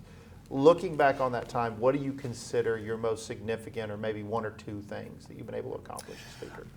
I've got to point back to education first because that's kind of what I focused on in my first year as being the Speaker. Our teachers hadn't had a pay raise in over a decade back then. The people of the state wanted us to get teacher pay raise. The House knew that very early. It took us a little while to bring the Senate along. But we didn't have any money, you know, we had to find a way to do it as the economy rebounded. But, you know, from 3 teacher pay raises to open transfer to school choice, policy that works in all 4 corners of the state. I think that's the premier thing that we got accomplished. But you can also look at, I think, broadband internet across the state that was huge, and I think the tax cuts is what has fueled the economic growth in Oklahoma. I would have liked to see one more this year to continue to feed it for this next cycle. We've got to take a quick break. Can you stay with us for a few minutes? Yes, sir. All right. We'll take a quick break. We'll be back with this special Your Vote Counts election night. We'll start talking about some of these races. Keep up with everything Oklahoma on News 9 Plus. It's the ultimate source for all things Oklahoma news and weather. See live breaking news, get important information, and stay ahead of severe weather, all with your locally owned station. Plus, see award-winning Oklahoma's Own originals right on your TV. No antenna or cord needed. Download News 9 Plus from Oklahoma's Own News 9. I don't issue my own warnings to beat somebody or be ahead of somebody. That means nothing to me. I work for a company that has given me the freedom to do whatever it takes to keep Oklahoma safe. And that means issuing our own warnings. News 9 tornado warning. News 9 tornado warning. I make those calls, and I'm able to make those calls because of the technology we have, because of our 1,000,000-watt radar, because of my weather team, because of our storm trackers, because of Jim Gardner. You know, I know what that storm's doing. I know what it looks like on radar. I know what it looks like in the field. We're not going to wait. Minutes matter. Minutes count. And minutes are the difference between somebody possibly being injured or dying. The delay that I've seen it's not acceptable to me. And I think a lot of that goes back to me storm chasing, giving people as much information as early as you can. That's what saves lives. That's why I do it. David Payne, the Oklahoma weather expert on Oklahoma's Own News 9. Childhood, a time to imagine, a time to slay dragons, win races, to wonder. I'm Craig Day. I'm on a mission to help make childhood all it can be in our state. I work every day to bring you information to help you make your best decisions, to keep you informed, and our kids imagining. Focus on Kids with Craig Day, only on Oklahoma's Own News on 6. Mornings can be tough. One thing goes wrong and your entire day can unravel. But we are here to help you make a game plan. We've got your weather. Hail and especially a damaging wind threat. Breaking news. Police standoff with guns drawn. It really is a life or death situation. Traffic is moving so very slow. Nearly at a standstill. Everything you need to tackle your day here on your locally owned station. Because great mornings start here on Oklahoma's Own News 9 This Morning.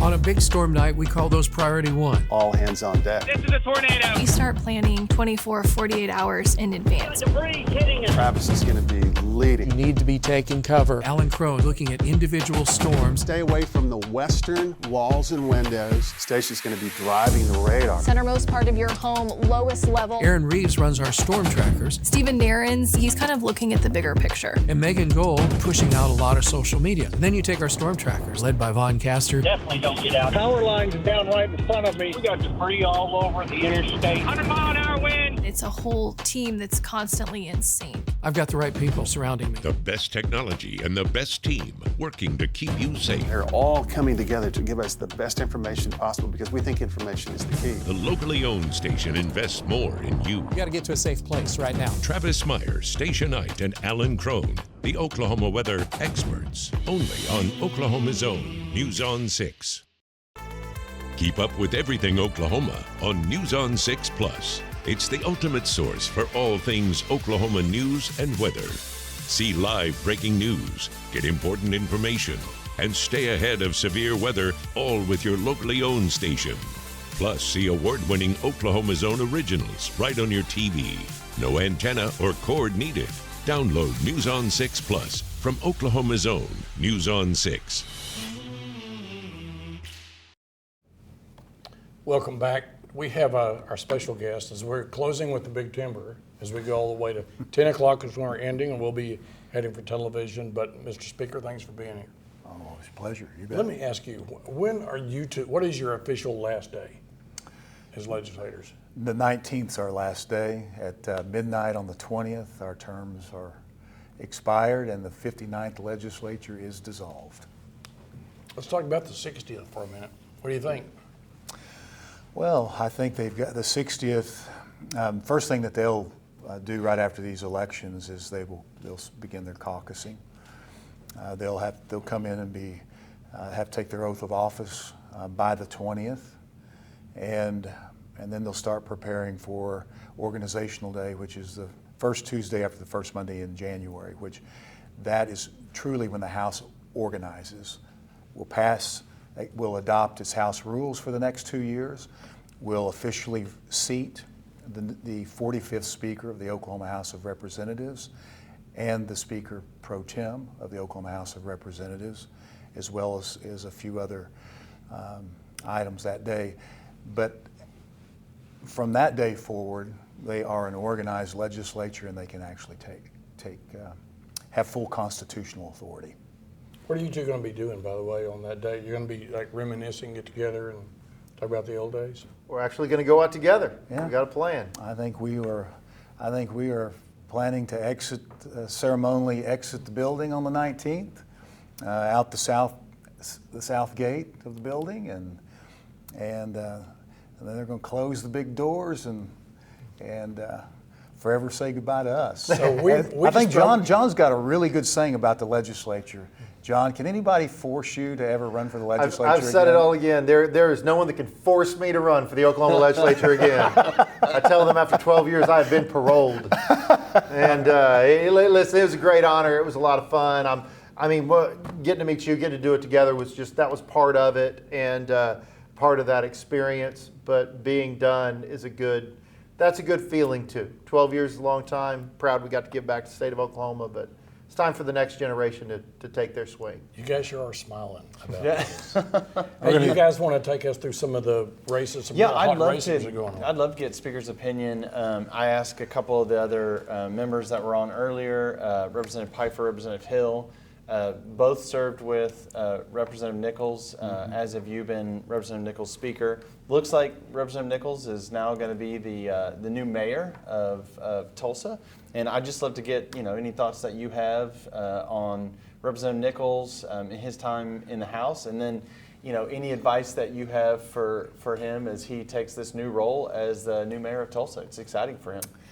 Yeah, Representative Nichols was he was an honorable member of the House of Representatives, part of the Democratic caucus, but somebody you could always reach out to, have a conversation with.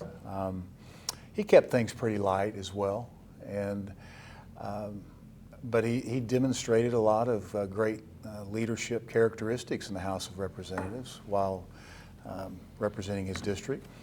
I would expect that he will do a solid job in the city of Tulsa. The Tulsa mayor's race, that's a tough race for anybody to take on. And winning that's a big deal, and I'm certainly happy for Monroe and wish him the best.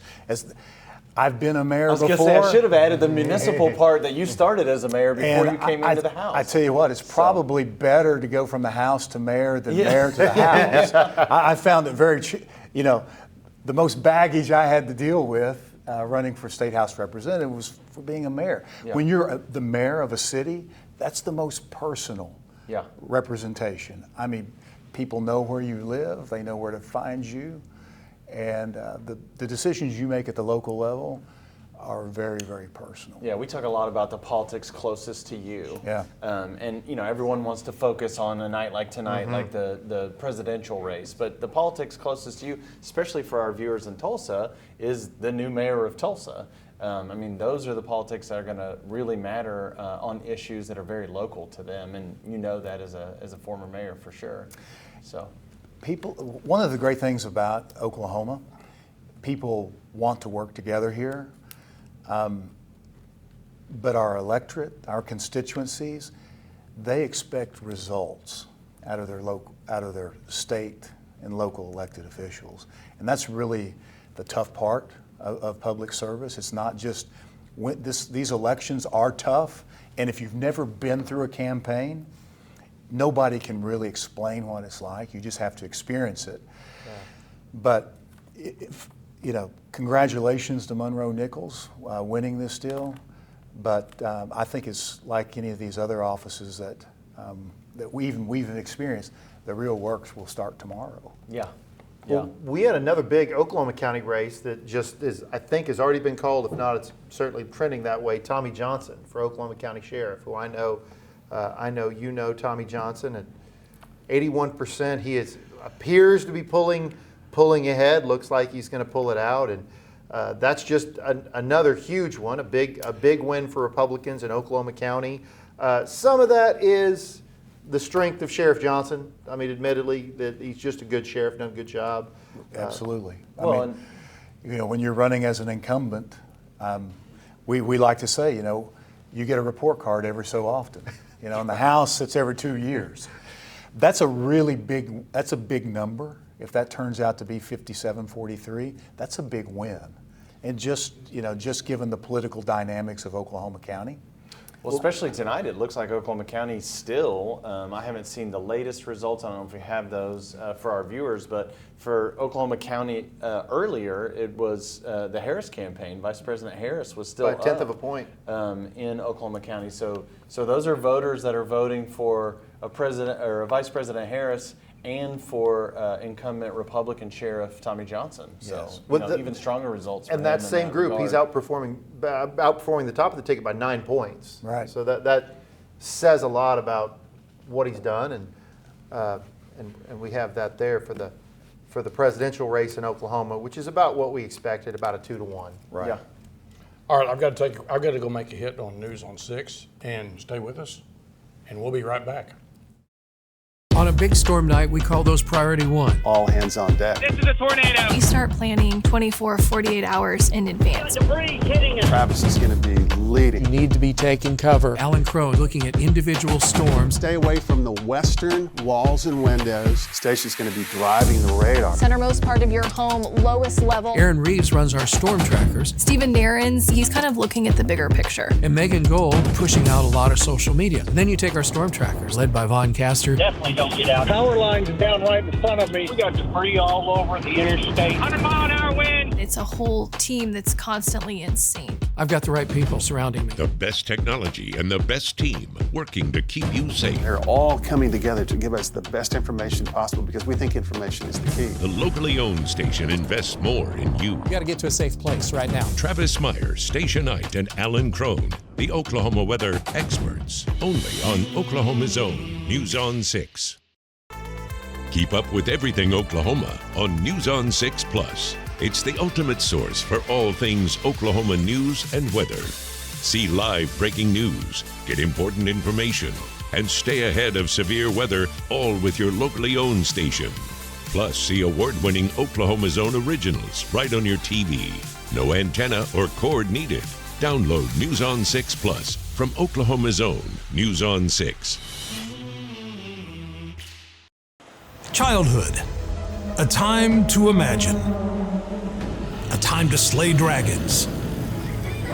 win races, to wonder. I'm Craig Day. I'm on a mission to help make childhood all it can be in our state. I work every day to bring you information to help you make your best decisions, to keep you informed, and our kids imagining. Focus on Kids with Craig Day, only on Oklahoma's own News on 6. Thanks so much for joining us here tonight. We're watching as all of the results come in here in the state and nationally. And we're joined right now by House Speaker Charles McCall. Thanks so much for being with us Of course, tonight. great to be with you. So let's just talk about how are you feeling about some of these national races, about the presidential race? Well, it's just been an interesting cycle from the beginning. I mean, from the nomination process, the primaries, to President Biden withdrawing from the election, the vice president going on, and then just how things would, and how things will shake out. I think right now it looks like things are looking very, very good for President Trump. So I'm not sure what some of these states look like, but coming in tonight, Pennsylvania was the state that everybody would be focused on. I think, what some of the national level people would tell me, if Pennsylvania goes to Trump wins. But there's some other states like Wisconsin that I've not heard anybody talk about Trump being competitive there, and it looks like he's competitive. How about Maine? Maine right now, which was not on that was not on my bingo card either. Right now, Trump is winning Maine by more than he is winning Wisconsin. Mr. Speaker, the stats I'll give you, right now, Vice President Harris is up in Michigan and Arizona, but North Carolina, Wisconsin, Pennsylvania, Maine, those all have. Now the AP, and I want to be clear, AP hasn't called at least 3 of those yet, but he has a pretty commanding lead in those 3 states, which looks like, with the Republicans taking the Senate, looking more and more like President Trump is going to end up taking the presidency. It does. It really does. There was one this weekend that kind of popped, and a bunch of people started talking about Iowa. That we had Congressman Cole on earlier talking about how he's a big fan of the pollster that put that out, but he's like, that poll's just wrong. And looking now that Iowa's already been called for President Trump, and at 55% of the vote is a much larger margin than what that last poll came in Iowa. Maybe talk to us a little bit about this. Everyone's talking about polls all the time, but polls get things wrong. And clearly in Iowa they had that wrong, and maybe gave some people some false hope about where this election was going. Have you seen that in your career, polls being wrong in a race or two? Oh, absolutely. I mean, polls are, let me write the question, and I can certainly, I can very much influence the outcome of the poll. But over the last few weeks, you've seen Trump surging. The question was, did he peak last week, or was he going to continue to rise even more further this week? I think the very early exit polls earlier today, whether it's ABC or any, started to show that Trump was actually going to be was favored higher in most of these swing states than what was initially thought. The early vote here in Oklahoma, I mean, I voted on Friday in my home precinct, the election board at the courthouse in Atoka County. Over 1,500 people had already cast their vote. That's more people than voted in my first primary 12 years ago in 4 counties. Yeah. I've never seen an early vote turnout as high as it has been. And you wondered if that would, and there's a trend throughout in other states, but only tonight have we seen what it really meant. Does that just mean it's new voters that don't vote that are turning out, or the same voters are just voting early? But we're starting to see. Yeah, I'll be real interested after tonight to see what our total vote is in Oklahoma. We've talked a lot about, we had Representative Bennett on earlier that talked about how a number of Oklahomans just don't participate in the process. It'll be really interesting tonight to see what our total percentage is of how many Oklahomans that are eligible to vote went out and cast a ballot tonight, and see that participation going forward. So absolutely. I know at least early voting was up from. Oh, it's breaking records. It's breaking records. I mean, I think 100,000 absentee ballots. I think they said about 293,000 early voters. And I mean, if everyone probably stood in those lines today, early voting, I would venture to say it's probably up. So. Yes, and there's always a lot. One thing that's interesting about elections, coming into this, kind of a repeat, a bit of a repeat from 4 years ago, and so what I haven't heard tonight that we heard 4 years ago is, questions over election integrity in certain states. I know we spent a lot of time making sure that Oklahoma maintains a very strong integrity and security with our voting laws and the way that we vote here in the state of Oklahoma. But it looks like the other states have been prepared for a larger turnout this cycle, and so far I'm hearing positive things. I don't know if you've heard anything different on that. No, the turnout seems to be huge, and I feel like, and Mr. Speaker, I'm curious your take on this. The messages at the end tended to be the Democrats focusing on democracy, this idea that, which I've said before, I actually find humorous when they first time since the 1950s, the party bosses pick the nominee, but I digress. Democracy and abortion, the Republicans actually took the James Carville, it's the economy, stupid, from the Clinton days and focused on the economy and immigration. Those were kind of the closing arguments that were made. I guess what we're seeing, and I'm curious your thoughts, that looks like the focusing on the economy and immigration worked a little better than focusing on the ethereal and abortion.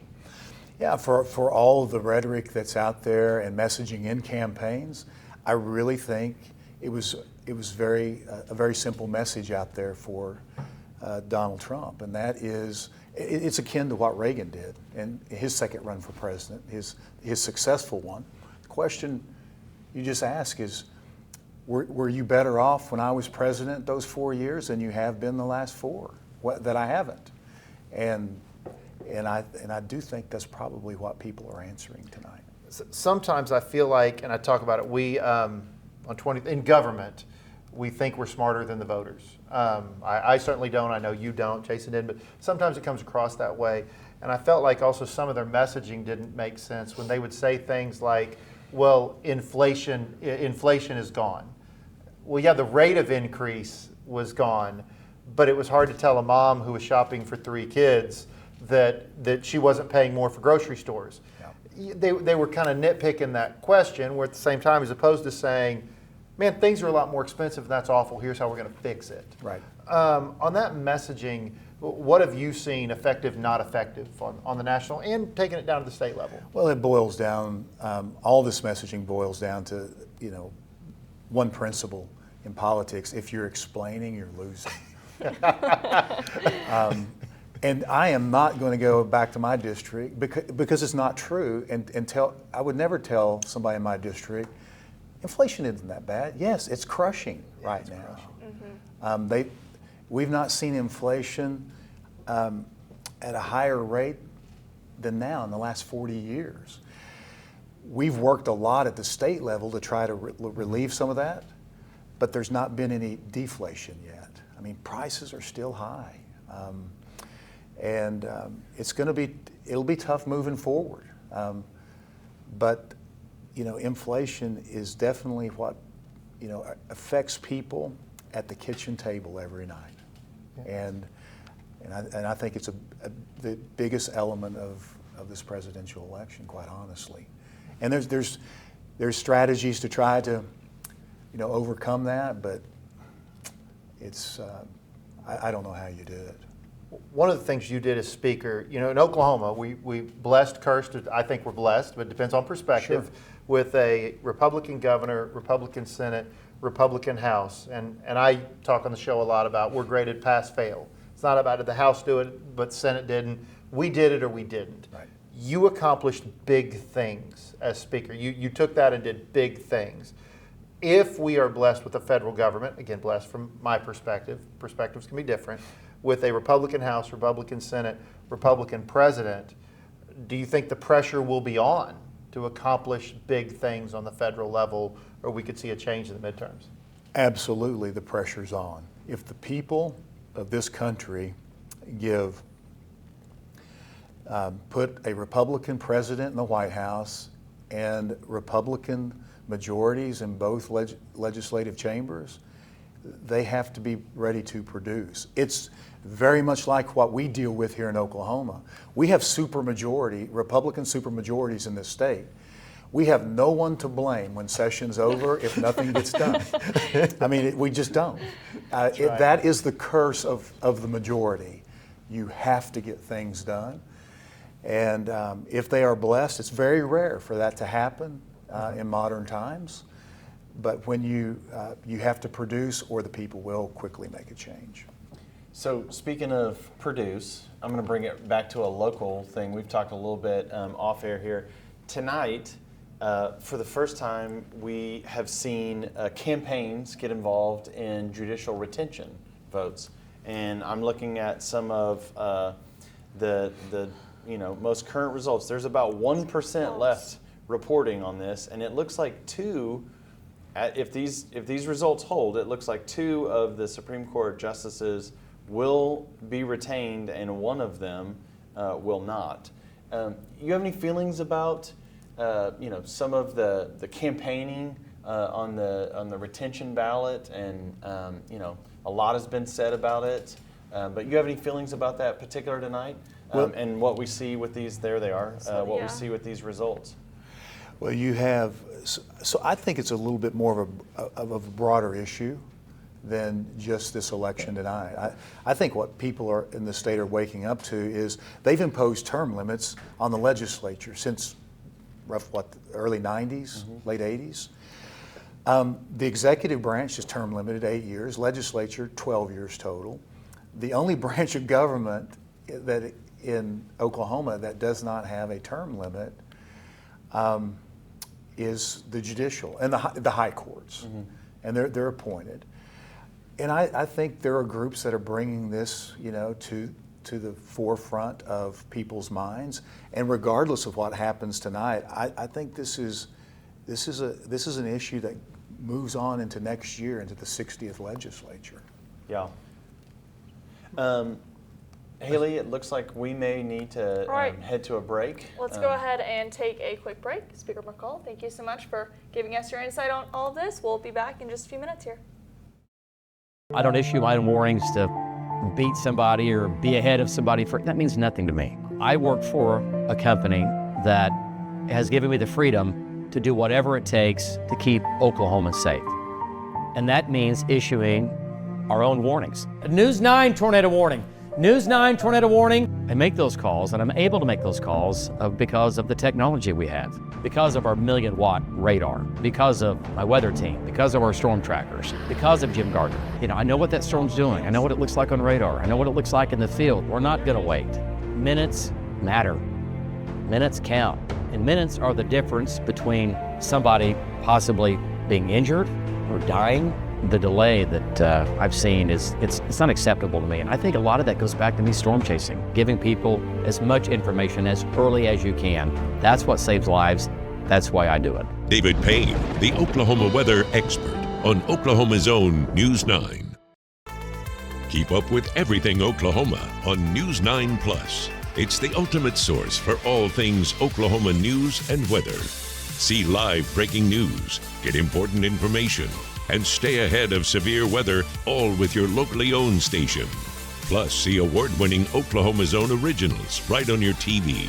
No antenna or cord needed. Download News 9 Plus from Oklahoma's own News 9. Mornings can be tough. One thing goes wrong and your entire day can unravel. But we are here to help you make a game plan. we've got your weather. Hail and especially a damaging wind threat. Breaking news. Police standoff with guns drawn. It really is a life or death situation. Traffic Is moving so very slow. nearly at a standstill. Everything you need to tackle your day here on your locally owned station. Because great mornings start here on Oklahoma's own News 9 This Morning. And we're back. Thanks for being with us all evening. I want to thank Haley for being in here and getting to talk with all the folks. Real quick, I want to start with you, Mr. Speaker. Any final thoughts about the evening?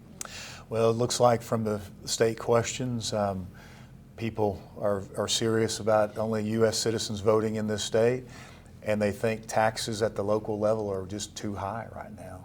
So, once again, not surprising to us, those of us in the House of Representatives, we've been hearing that for a while. Jason, final thoughts? Yeah, I'd say tonight looked good for incumbents. If you're an incumbent that was on the ballot, going into November, you had a good night for the most part. State questions I think went kind of how we thought. The one that's curious is the judicial retention. Two of them looks like maybe get retained and one not. That I think is curious. There'll be some dialogue to break that down. And then nationally, I mean, if results hold right now, it looks like it's going to be a good night for President Trump. We had Congressman McCall, Congresswoman Bice on tonight. Their thoughts about what the next Congress would look like, and that could be good for Oklahoma. So 30 seconds. It's great to be on. It's been a really good night for Republicans, it looks like, and I think what we've shown is focusing on the issues matter. That's what I think, that's the takeaway, I think, from tonight. Yeah. Thanks to all our guests, Jason, John, Mr. Speaker, thanks for being here. Thanks to all of you who came in and watched us on all the platforms. Go over to 9, go over to 6, and we're going to pick it up from there. Thanks for tuning in, everyone.